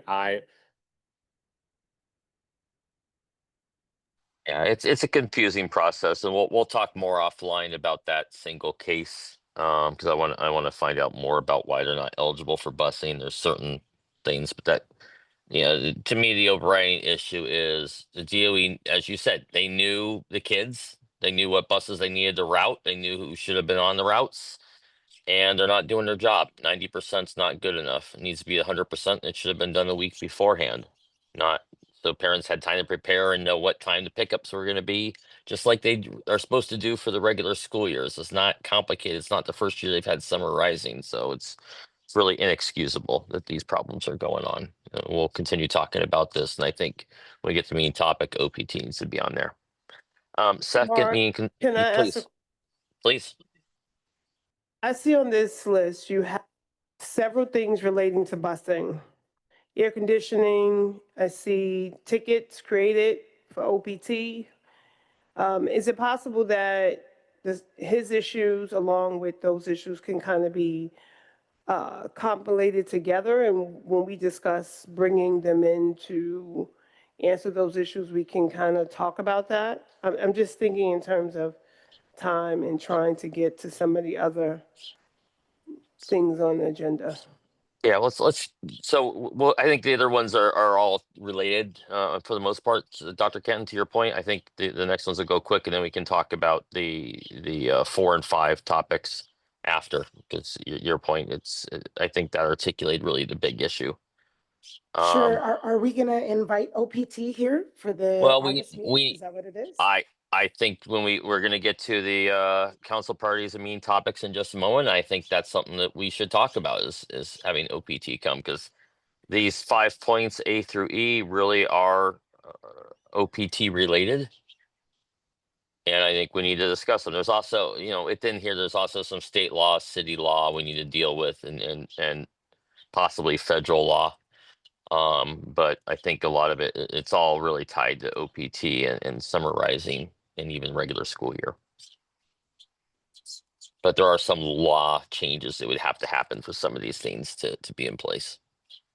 I mean, I understand if it gets tabled until August. I know that the summer is gonna be, the kids are still burning up on that bus. Yeah. But No, I mean, Susie, you had a comment about AC, right? Am I correct? oh, I'm sorry, Mark, could you repeat that? Because she was Ye- speaking, I didn't hear. I apologize. My apologies. I think you had a comment earlier about air conditioning and busing. Is that correct? Correct, because it states that it's mandatory to have on the IEP for a child's Yep. IEP in order for air conditioning to be available on the bus. And of course, Yep. for humanity's sake, I think everyone, if you think about traveling on the MTA, you need to have air conditioning. Adults leave the trains and buses if there's no AC. So if you have a child and that child of especially special needs, nonverbal, we definitely need to do something other than making it a mandatory issue of it being available on the IEP before providing that service. And that's going to be where we're going to need to get state and city law involved, because it becomes Absolutely, I if agree. a parent knows, then they can get a service. If the parent doesn't know, it's tough to get a service if you don't know about it. And it's part of it's educating the consumers, which are the parents. But ultimately, like you said, if there's a nonverbal kid, they're not going to be able to articulate easily to the para or a bus driver matron that they're overheating. But it's a state law issue, and a couple of these are. So it's not tabling, it's just making sure we're aligning with what we need to do moving forward. And I think I'm hearing loud and clear from everybody, we need to get OPT in the room to talk about issues, and not just a presentation, because OPT would love to spend 30 minutes of a 45-minute block just presenting stuff they always present. We've got to make sure we're able to articulate what's happening to the community and offer up suggestions and figure out how to move forward. But anyone else want to talk about the member concerns, or have we hit it and we can move on?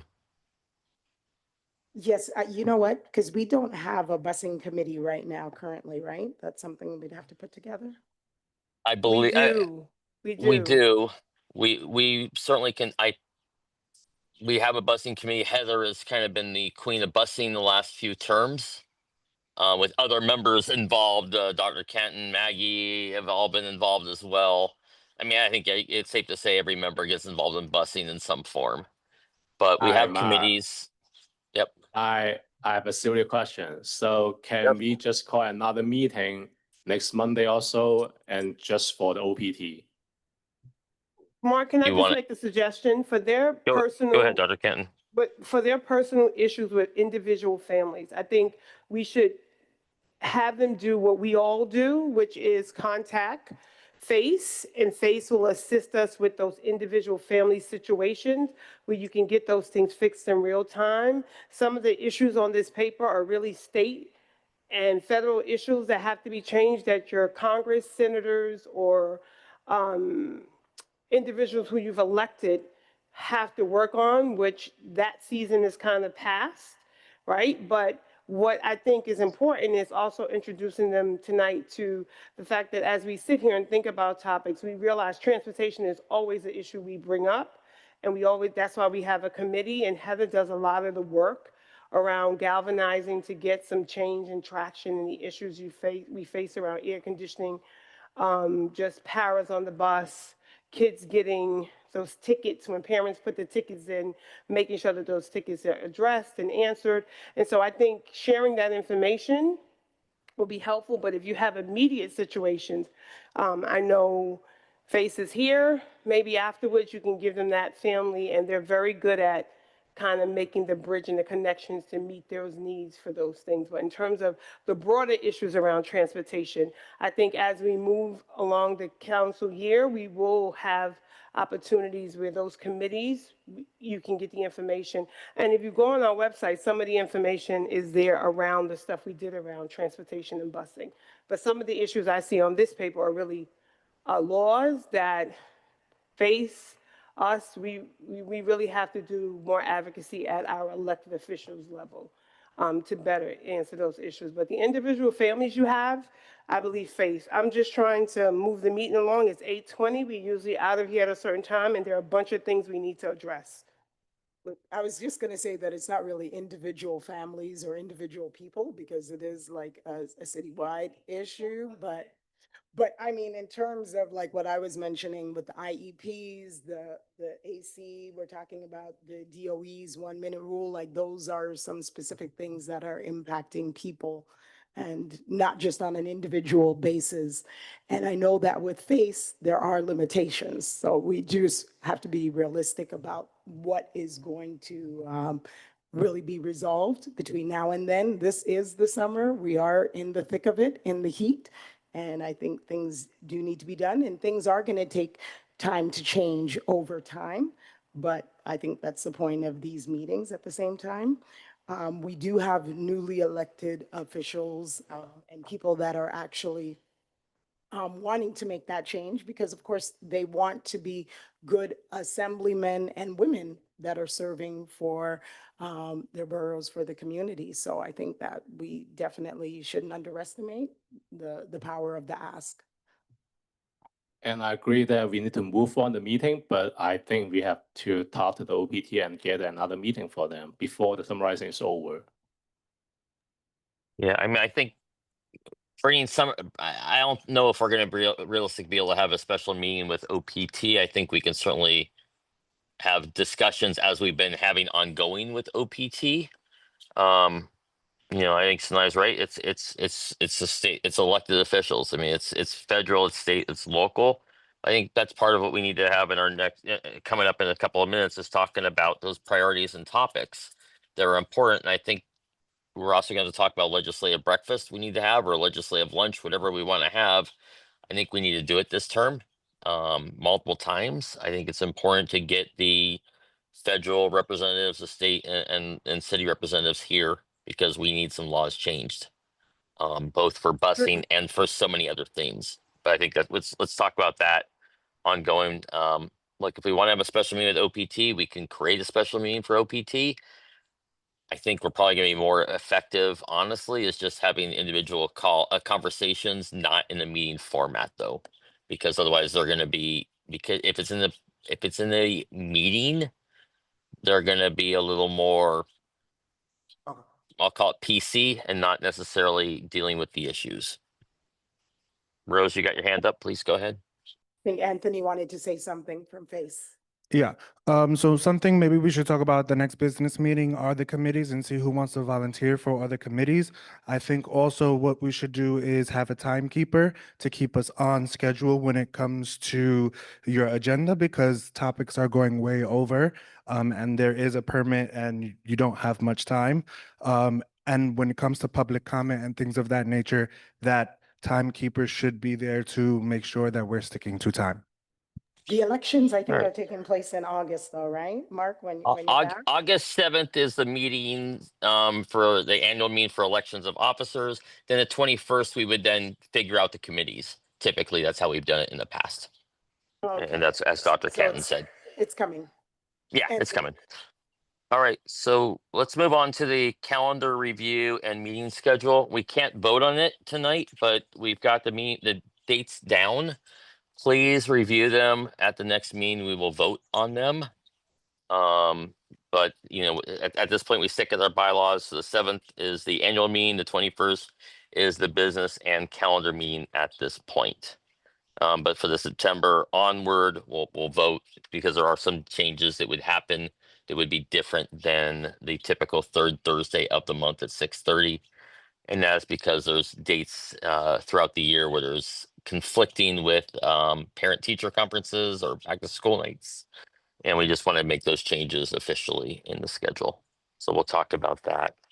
I think before we talk about meeting topics, we should really go on to, I'll call it the council priorities and meeting topics. Yeah, you know, for individual meetings, we usually have a meeting topic that we have presenters come in and we have discussions. But really, it comes down to what are our priorities, and I want to really open it up to all of you. Is what do you see as the priorities that we want to really focus on, at least for the first year of the term? At this moment, things are going to change during the school year. New things will pop up. But what do we want to try to work on, i.e., bringing in DOE people or community members or other experts to come and discuss pertinent topics for our students? I hear OPT, but what else is on our council members' minds? So I'm going to stop, let you all talk, and then I'll chip in some if necessary that I have. Open the floor. Topics and priorities for the council. Mark, I think we ended our last term with the preschool topic, and I think we should continue that. We really need to hear more from families. We need more participation from the folks that are in charge of our preschoolers. I insist on early intervention. If there's any way that we can, you know, loop in those folks, or even like the transition, more of like a further look at the transition between early intervention and preschool and what they're seeing there. But yeah, you know, just a thought of what I'm thinking of a topic for the future.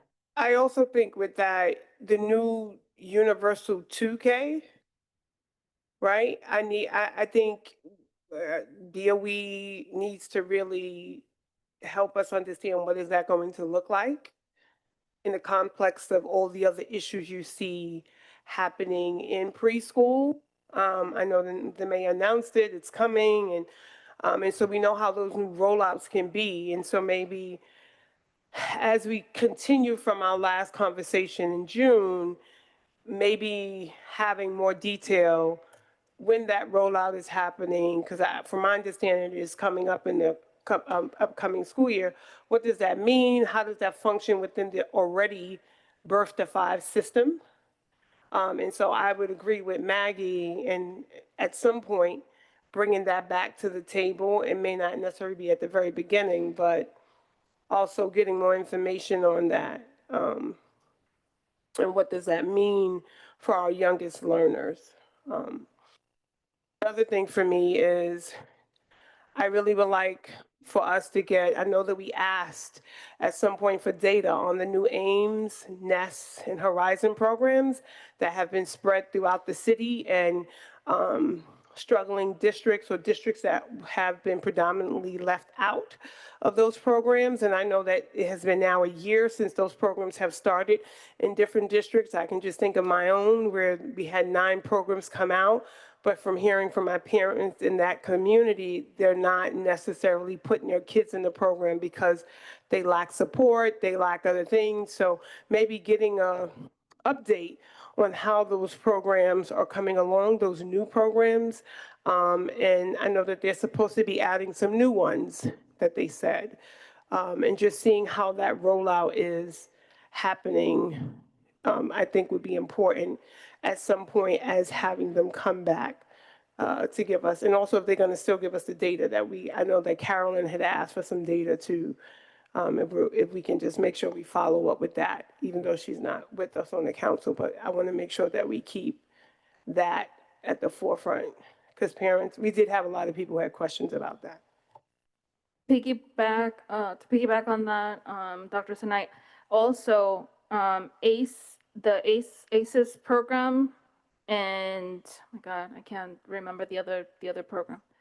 the Ames, she mentioned Ames, but Ames and there was another. See,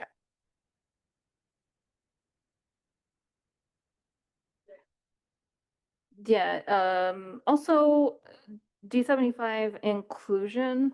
I think that a lot of folks don't know about D75 inclusion program. That could be also one of the topics, but yeah, all the specialized programs, if we can have them come in. But yeah, that's also another topic, but specifically ACEs program.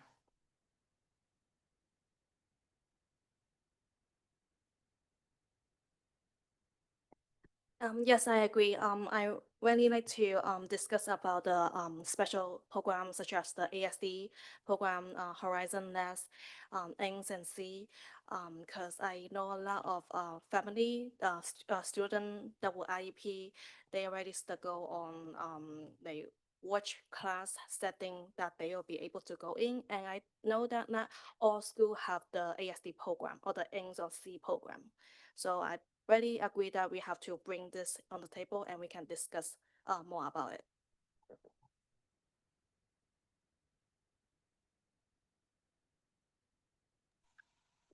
What other topics?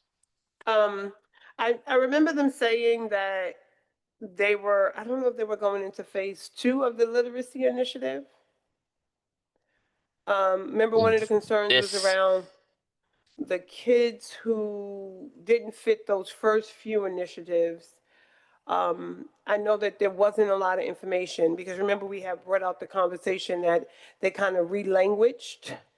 Instead of it being focused around dyslexia, it was kind of relanguaged to learning disabilities or literacy variations of some sort. And so we kept saying that there should be some specific work around kids with dyslexia. And I know that they said that they were moving to the second phase, or maybe it's the third phase, I'm not sure. But making sure that we follow up at some point during the year with the literacy stuff to see how is that working out for those kids in the upper grades as they had expand to middle school and high school, and not just doing the assessment part, but also now actually getting services those children who have dyslexia or some type of reading variation.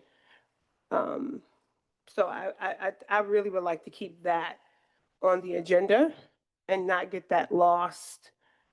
And as we think about the election, it being an election year, mayoral control, at some point as a council, we need to bring that back to the table to have some conversations, whether we do it with our parents or we do it as a topic to bring people in. But I think our parents need to become much more educated and aware about what that means and how it affects their children, and particularly children with special needs, as you have one person making all the decisions about our children's education. And as we think about that, as this upcoming year comes, making sure that we create space for parents and community to have discussion about that. So I would like that to be something that we think about too. Yes, and besides dyslexia, I also think about for those students who diagnosed with ADHD, because I feel like with student who was diagnosed with ADHD, the IEP service or support is much limited to other learning disability. So I would also like to bring up to see, is there anything that we can help or support for the ADHD student?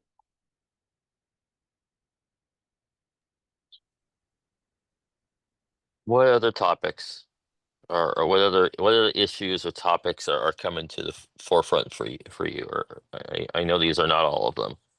Because we certainly had a long discussion on OPT, and we all brought that up. What else? I mean, I read your candidate statements. There was a lot more listed in the candidate statements that we talked about tonight.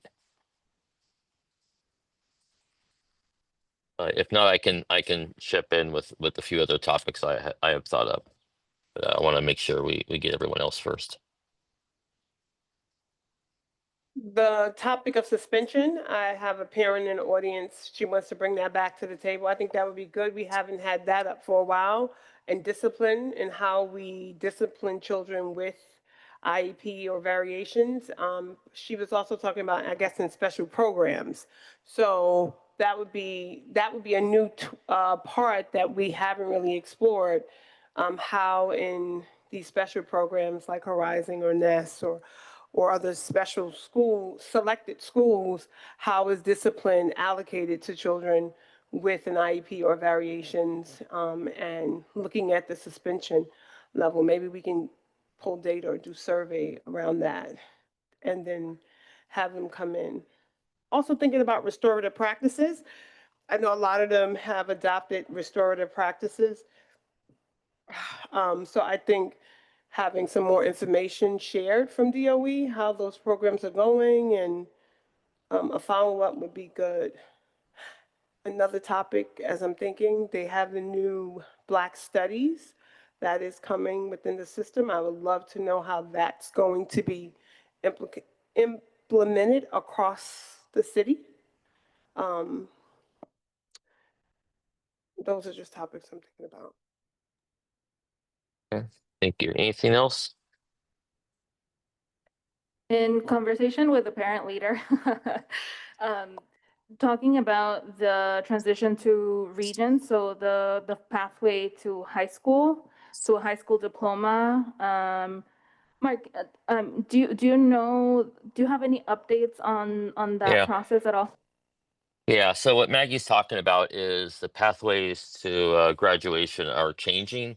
The New York 8 regions met earlier this week, Tuesday. They voted to continue moving forward with the pathways. There is a longer term planning. It looks like 26-27 school year. They will figure out which cohort is going to start with the new pathways. That being said, 26-27, the state is now requiring financial literacy for everybody. They are also, I'm trying to look at my notes. There's a second thing that they're mandating at state level, and that's climate education will be mandatory in the 26-27 year for all students in the state. So financial literacy and climate education, that was also part of the state regents. The pathways to a graduate basically says they're going to get rid of the diploma structure that is in place now. Right now, there's a regents diploma, a local diploma. They're going to make it a single diploma. There'll be certifications or extra things can be added to your student's diploma based on how they perform. But everyone's going to have the same diploma, which is a big deal because right now there's a stigma attached to a local diploma, which IEP students are able to get if they cannot achieve the regents diploma levels. But we're going to have one, and I was in a meeting with the State Department of Education's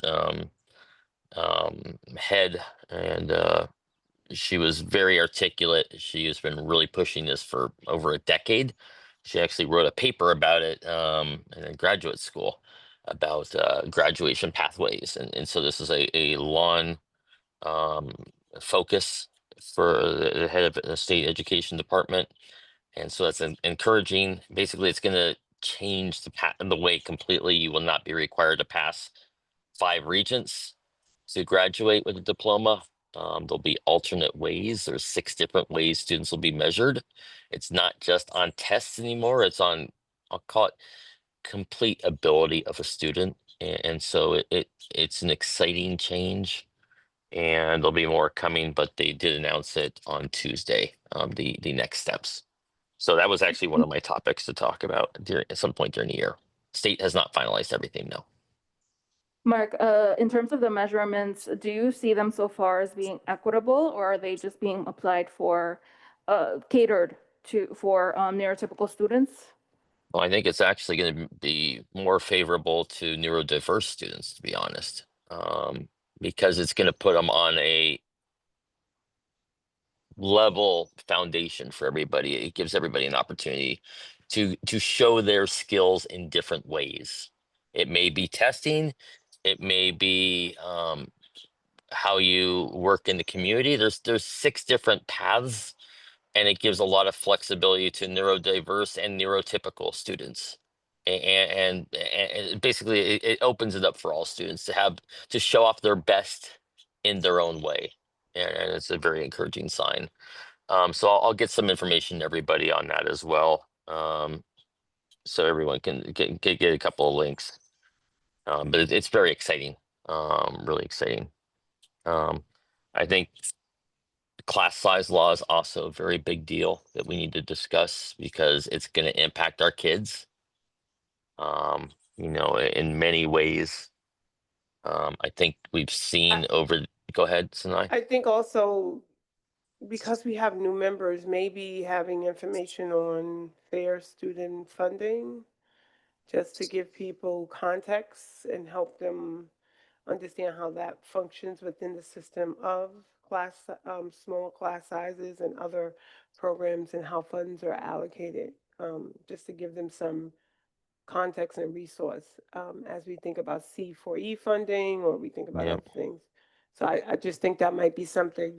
I don't know that we have to do it in the context of a meeting, but it's something I think our new members could benefit from. Yeah, DOE is going to be doing briefings in August and September for everybody. And we'll give additional information.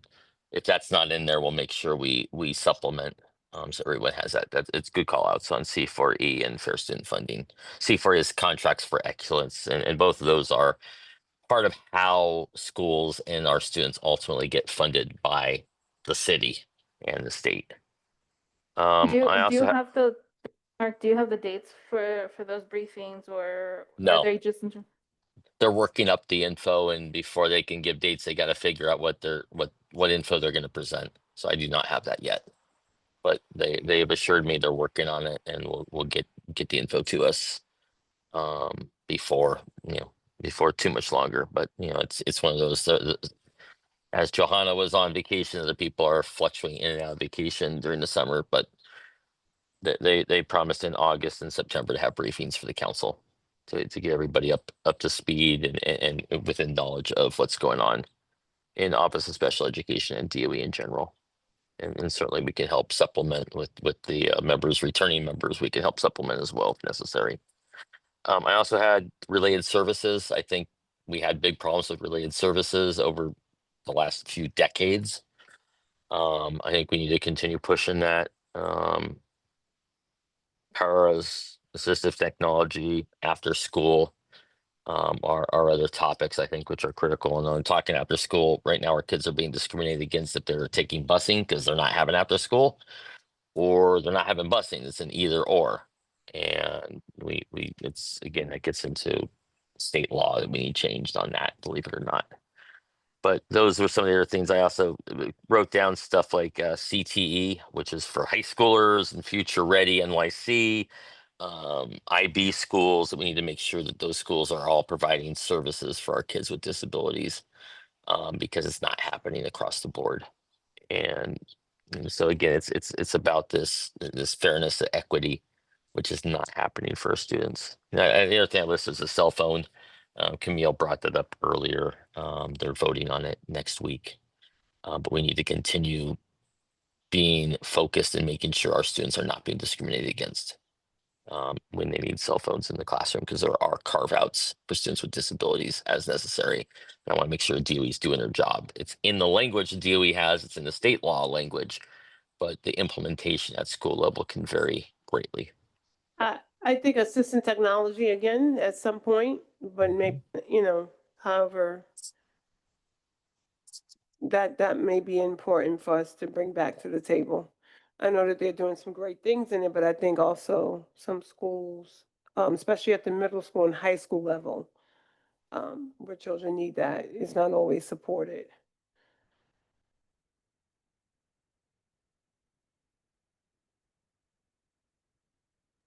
Any other topics, or are we ready to move on to the next part of our agenda? ready? Okay, next we have a budget review. Rose, please.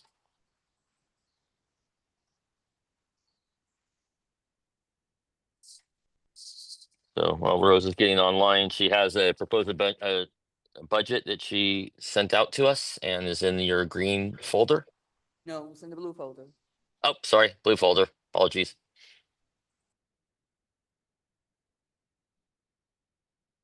I mean, we can review it, but we can't vote on anything. We can't, yeah, we can't vote on it, but we might as well just review it briefly. Maybe we can make the suggestion that people review it, so at the next meeting, we can vote. Maybe Rose, you can give some information on how we move funds and things around, because they're new, they may not understand what we do and how we work as a council to allocate the funds. Just give them the basic. Yeah, every year we basically have the same the same allocated funds. We have memory reimbursement, which is our largest, as you can see, is $19,800 that we put aside for memory reimbursement, and we only get $25,000. So you can see. But other than that, we have the P card, which is the credit card that's really used for emergency situations. Meeting expenses, we have food every month. AA travel, sometimes I take the Uber home to take all of this stuff back with me. Tonight, I may do that.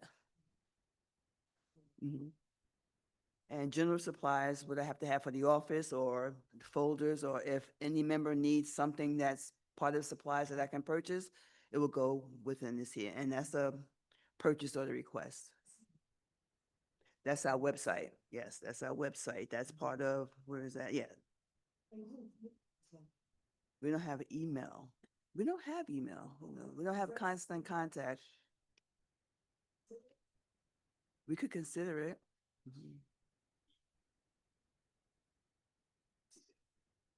We usually have our own personal emails, so people make up an email with Right. Gmail, and we have a Gmail account. No, you're talking about for our distribution list to our network of people. Is that what you're talking about?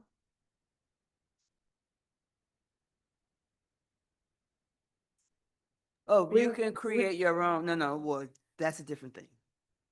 And Mark, I discussed that with you a couple of weeks ago. It's too Yep. much money. That we cannot do that. We can't, right. So the suggestion was everyone create their own Gmail account that has CCSE in it. Give them an example of your email address with CCSE, so they can create something. Yeah, so just like mine is maggieccse@nyc@gmail.com, and I just use that for council business. And another part two of general supplies was the laptop and data repair. We don't need that this year because I already have the laptop. So those are the allocated funds that we have each year. And Rose, the number, it's showing 24,000, not 25. Did they cut No, our because budget? we have something left and I don't know where we're going to put it. Okay. You told me I you mean, wanted training, it can yeah, go there. training. But once you give me all of the information, we could put it in there. Okay. Since we can't vote on it tonight anyway. We can't vote, Can- yep. I think I recommend that if it's possible, I know FACE does a training on Robert Rules of Order, but I think it's important that if we have a group of new members, a large amount of members, having meetings run and flow, because part of our problem as a council, we're here late and we always run over. And so because we generally have both of our meetings on one day most of the time, I think it's really important, not only having a timekeeper, but having people understand when we're allowed to speak, when we're not allowed to speak, the different parts of the floor. Some people may already know those things, but I think it's important that we train new members so that we can have much more quality, efficient meetings, and we get the work done so that we're not kind of forced out of here. I know that has been some of our challenges in the past, that because our meetings go so long and we usually dedicate a lot of time to the public and giving workshops at the beginning of our meeting to get the business part done.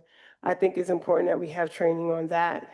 I know FACE does something, but I feel like members need a little more support. Okay, I'm gonna play timekeeper right now. I want to get through my part right here. Yep, we got 15 more minutes to go. We got Right. Typically, Okay. your meetings last until what time? What is the average end time for your meetings? 9:30, 10 o'clock, and we're trying not to do that tonight. Yeah, we're trying to get done at 9. That's what means scheduled for, and we're on target for about 9 o'clock. And that's with a timekeeper, and it's still 9:30, 10 o'clock. Because of, Public comment can run long. Some of the main topics have run long in the past. But again, we're right about on time. We're maybe 5 minutes late, but we started 15 minutes late because of members having problems getting in. So Rose, can you go over member reimbursement? Next topic. yeah, okay, yes, I'm actually going to read my presentation to you. Everyone, please bring out the green folder.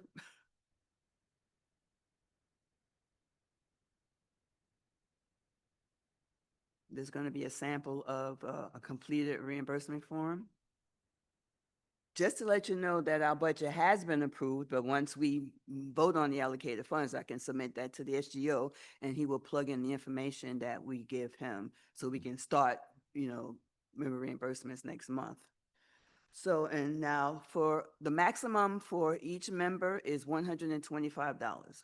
Co-presidents, they get $200. That's the maximum. And eligible items include childcare, workshops or conferences, subscriptions, business, public transportation, car service, taxis, parking, those items. It's not on that thing. I'm just reading my presentation here. There is a rollover process. So if you don't use the whole 125 in 1 month, whatever's left can roll over to the next month. For instance, if you only use 75, 50 will roll over to the next month. And the next, like for instance, in July, if you use 75, 50 rolls over to August, and your beginning balance in August will be 175. Again, another one, if you only use 100 in August, the 75 will roll over to September, and your beginning balance in September will be $200. So there is no rollover from June to July. If you don't use whatever you're going to use for the year, we lose that. It goes back to the DOE. So if you want to make sure to use up all of your funds throughout the year, do that. But once June comes and anything left in your bucket is lost. So now we're going to. And the hard copies are turned into you? Yes, yes. Now, starting with this 2025 and 2026 year is going to be a new submission process. This will make it easier for the members to get reimbursed on time and on a monthly basis and to keep up with our budget. So in your folders again is a sample. Please take it out. Let's start with page number 2, which would be the membership log. The expense log. The top part of that is going to be your name. Right now, that's a sample. Your name, if you're doing childcare, your childcare provider's information. And what I'm going to do, I'm going to ask everyone to send me that information because I'm going to bring this to you next month or every month completely filled out. The only thing you're going to do is review it to make sure everything is complete and sign it. You're not going to be responsible for filling out that information. You're just going to let me know what you're requesting in reimbursement. If it's going to be childcare, you let me know how much the childcare is going to be, and I'll plug that in. I'm just trying to make it easier. Actually, I'm trying to make it easier for you as well as myself. So you see the next line, which will be the reason for the childcare, the date, which will be whatever meeting, today's meeting, this is a sample, how much that you're paying the childcare provider. Again, CCSE business calendar meeting. And once you plug in the 125, if you're going to use the whole entire 125 for childcare, just plug it in. It populates at the bottom. And then you'll have to sign this here with a highlighted orange. Everyone's got a highlighted one? Okay. All right. So any questions on the expense log?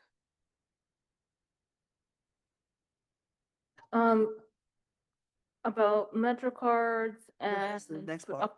That's the next part. And That's the next part. So any questions on the expense log? Do you need to put in the information of the individual that is watching the child, or you're just? I just need their name, the information. You see the same information that's there? Okay. You'll plug in that information Child regarding provider. yes. Okay. All Again, right. this is all a sample app. Can't give any real names out. No, no, no, that's fine. Thanks. Now, the first page, the member reimbursement form. Let's take a look at that. The top part, you're gonna fill in CCSE for council, the month, July, or whatever month in the year 2000, and your name, where my name is, position member. I need your complete address.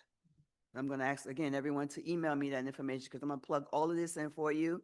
And when you come back next month, all you have to do is approve it and sign it.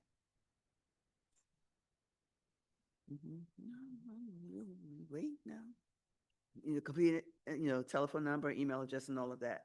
Now, the next line, which is the activity line, is going to be CCSE. I'm going to fill that out as well. The date of the meeting. The dollar amount is what you're going to pull from the child care on page, the expense log. You're going to pull that, you're going to plug that in right there. If you're going to do internet service, which is, I'm sorry, I have to go back to the expense log. If you're going to do internet service, you have to fill out that second part at the bottom. There you would provide the month, the name of the cell phone or carrier, the type of service is cell or website, or internet rather, and the dollar amount over there.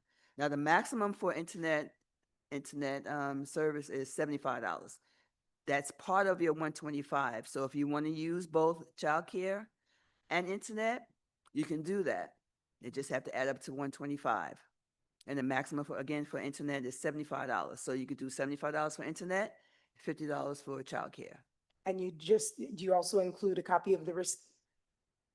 No, Optimum we don't need a method. receipt because the maximum, you just plug in the information, optimum and all of that, and $75. We don't need receipts for that. Okay. Now going back to the first page. Now there are other items that you are eligible for there. You will have to provide the backup documentation to me, the receipts. Yes. Bank statements, if you use your own credit card and debit card or anything, you'll have to have the bank statement, the receipt. You can read that and black out anything that doesn't pertain to CCSE. So we don't need to see that, only the transaction that took place that you worked for or did something for CCSE, that's it. Now, once you plug in the dollar amounts, they're gonna populate down here where it says total amount requested, 125. And then once you review all of that and confirm it, then you will sign it yourself and date it. And then everyone's going to be assigned an approver. Once we have our elections next month, you're going to be assigned an approver. Your approvers, if you're not an officer, are going to be, if you're not a co-president, are going to be the co-president. If you're a co-president, your approver is going to be whoever the treasurer is. So you'll have the approver's signature, whether it's the president or treasurer, and they'll date it as well. The dollar amount, I'll just fill in this dollar amount down here, or the approver can fill in the dollar amount from here. And again, I'm going to have everyone email me their address and everything, and I'll populate this in for you. And then when we come back next month, which will be your July, yes. All right, so now for each month, you'll receive 2 folders from, any questions on this here part here? I knew people already know this information, but it's just something different that you're going to be sending me. Oh, I can get your information. It's the same person, right? Okay. You too? You don't do childcare though, right? All right. So you'll have to send me because I don't have childcare information for your reimbursement. Oh, sorry, Miss Rose. Yes. No. Okay, go ahead. Go ahead. Go ahead. I just have a silly question. So why we need to reimburse the data internet I'm sorry. cost? So what do you mean we need to reimburse the internet cost or the data cost? I'm sorry, repeat that. Oh, he was asking the reimbursement of the internet and the data, I guess, cell phone Oh, and yeah, stuff. So I think he right, was just surprised that Oh, that's yes. They covered. started that during the pandemic because everyone was using their computers at home and the phone and whatnot. But they kept it on because when we come to our hybrid meetings, people also, she's using her phone right now. He would have been using his computer here. Heather uses her computer here. So if you come to a meeting and you bring your device, you'll be using internet service, so you can get reimbursed for that. You could have done that tonight. It's not too late. Well, it's not too late. Okay.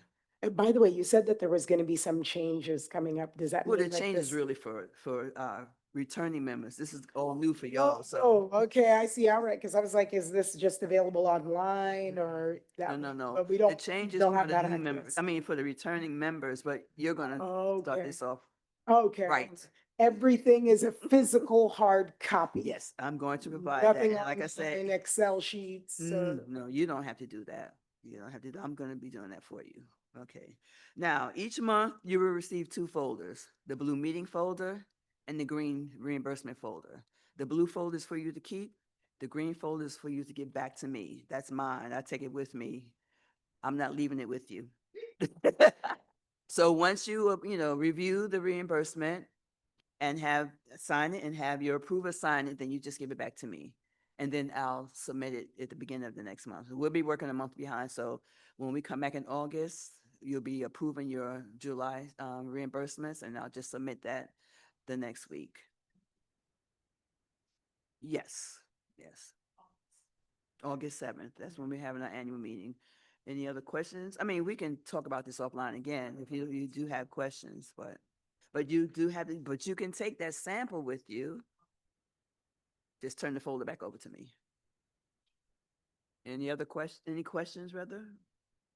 Yeah, if there's other meetings that members attend to, like let's say the PEP or other council meetings. Right, if they attend something like that, backup documentation would be a flyer or the invitation that you attended something and representing CCSE. But please remember, your monthly maximum annual reimbursement is $125. So you can't go past that. Only if you roll over that you can use more than $125. And then yeah, that's it. If you use more than $125, you can only do that in a rollover.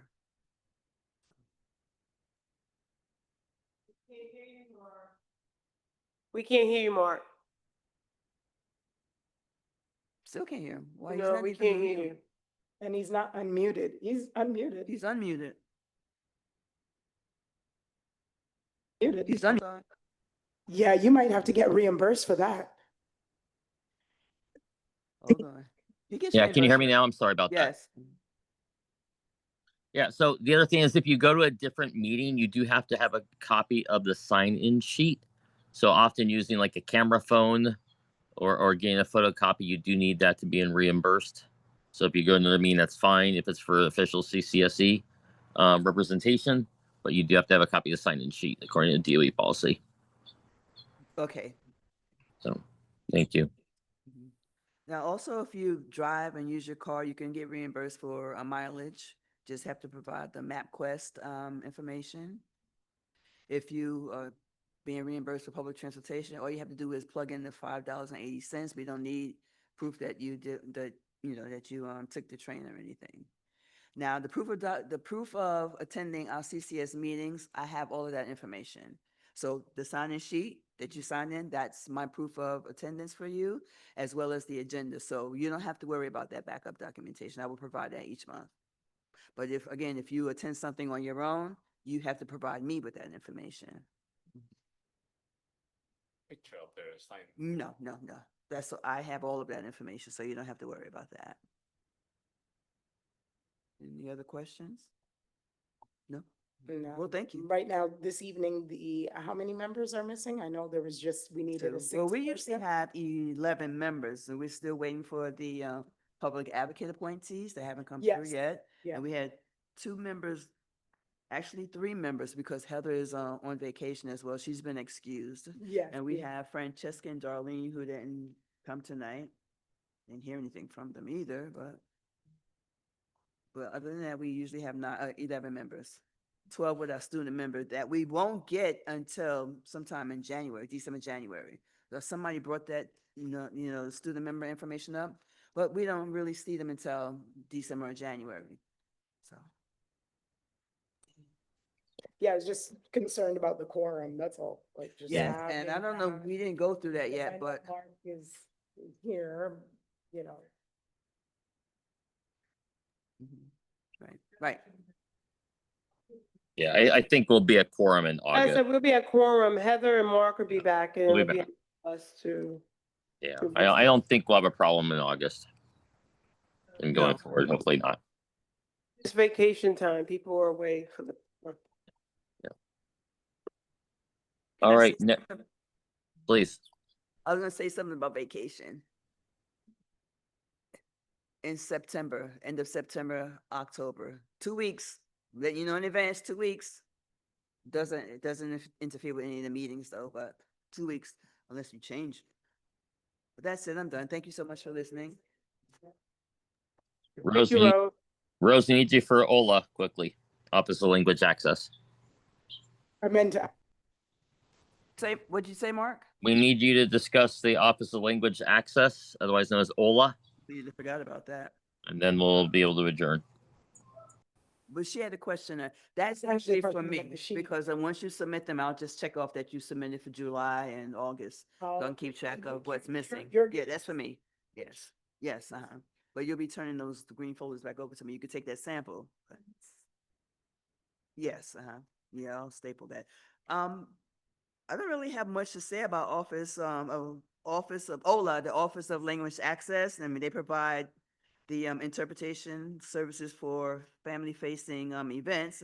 And again, I can only speak to what OLA offers the education councils. I can't speak to anything else here. And for interpretation services, for us currently, we only request Spanish because most of our attendees speak Spanish. And we only have them virtually. We can't have them both virtually and in person. So we utilize them virtually. So people will have to dial in to the number that was provided for them tonight. Mandarin, I know that was Do something you that need had been Mandarin? mentioned. Oh, because we used to have a Mandarin member and that was the only person who utilized our Mandarin interpretation. But if you plan to invite someone who needs Mandarin, you need to let me know as soon as possible because there is a deadline or a 7-day advanced business day, not 7 days, but business days. Notice that we have to give OLA to get that interpretation support. And guests, oh, sorry, guests can be invited? Were you saying Yes, that's okay? yes. Well, please do invite someone. Oh, But okay. if they need a language, you have to let me know way in advance. In-person guests, I mean. Well, they would have to, if they need interpretation, they would have to bring their own device because we don't have them internally. We have them online. But the guests, we would have to put something forth 7 days in advance Yes. or, okay, not just bring in anyone in. No. Gotcha.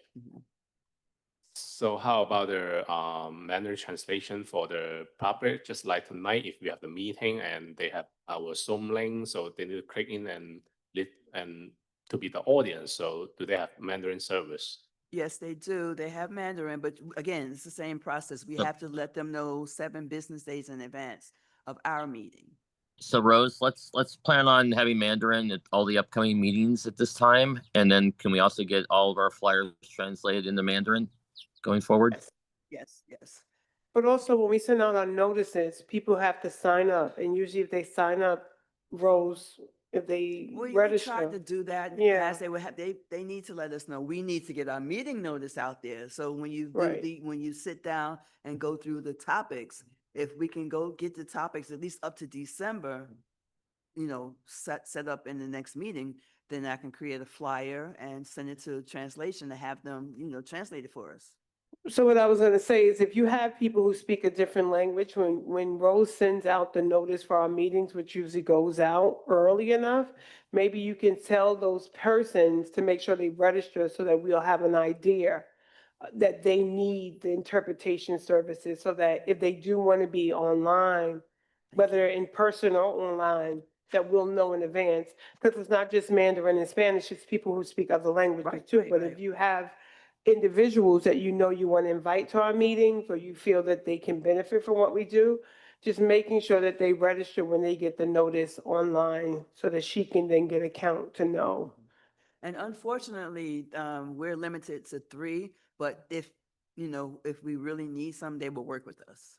Do we have is it a reoccurring Zoom link? So the Zoom link that was emailed, is it going to be the same all the time No, throughout the you year? have to register each time. You have to register in person each time. No, I mean that link that you actually. No, you have to register. It's going to be a different link each time. I have to set up. And you'll email it to all of us, Yes. right? As you. Yeah, you guys okay. will be on the list the next time. Okay. All right. Thank you, Rose, for that. Any other new issues to bring up, or are we ready to adjourn the meeting? But I guess. Go ahead, Susie. Okay, all right. I think I just have to say this before we end the meeting, before we adjourn, because I think it just has to be addressed. When we had, and it's just going back to the vacancies, we have the 2 candidates. I thought it was good news that we have 2 candidates, knowing that we had a 5-month vacancy. So I think when we have those 2 candidates and knowing that in the past 5 months, we haven't had any interest or anything generated, and it's already been confirmed, and I think you already confirmed as well at the end of the table, that notices have been sent out, information is going out.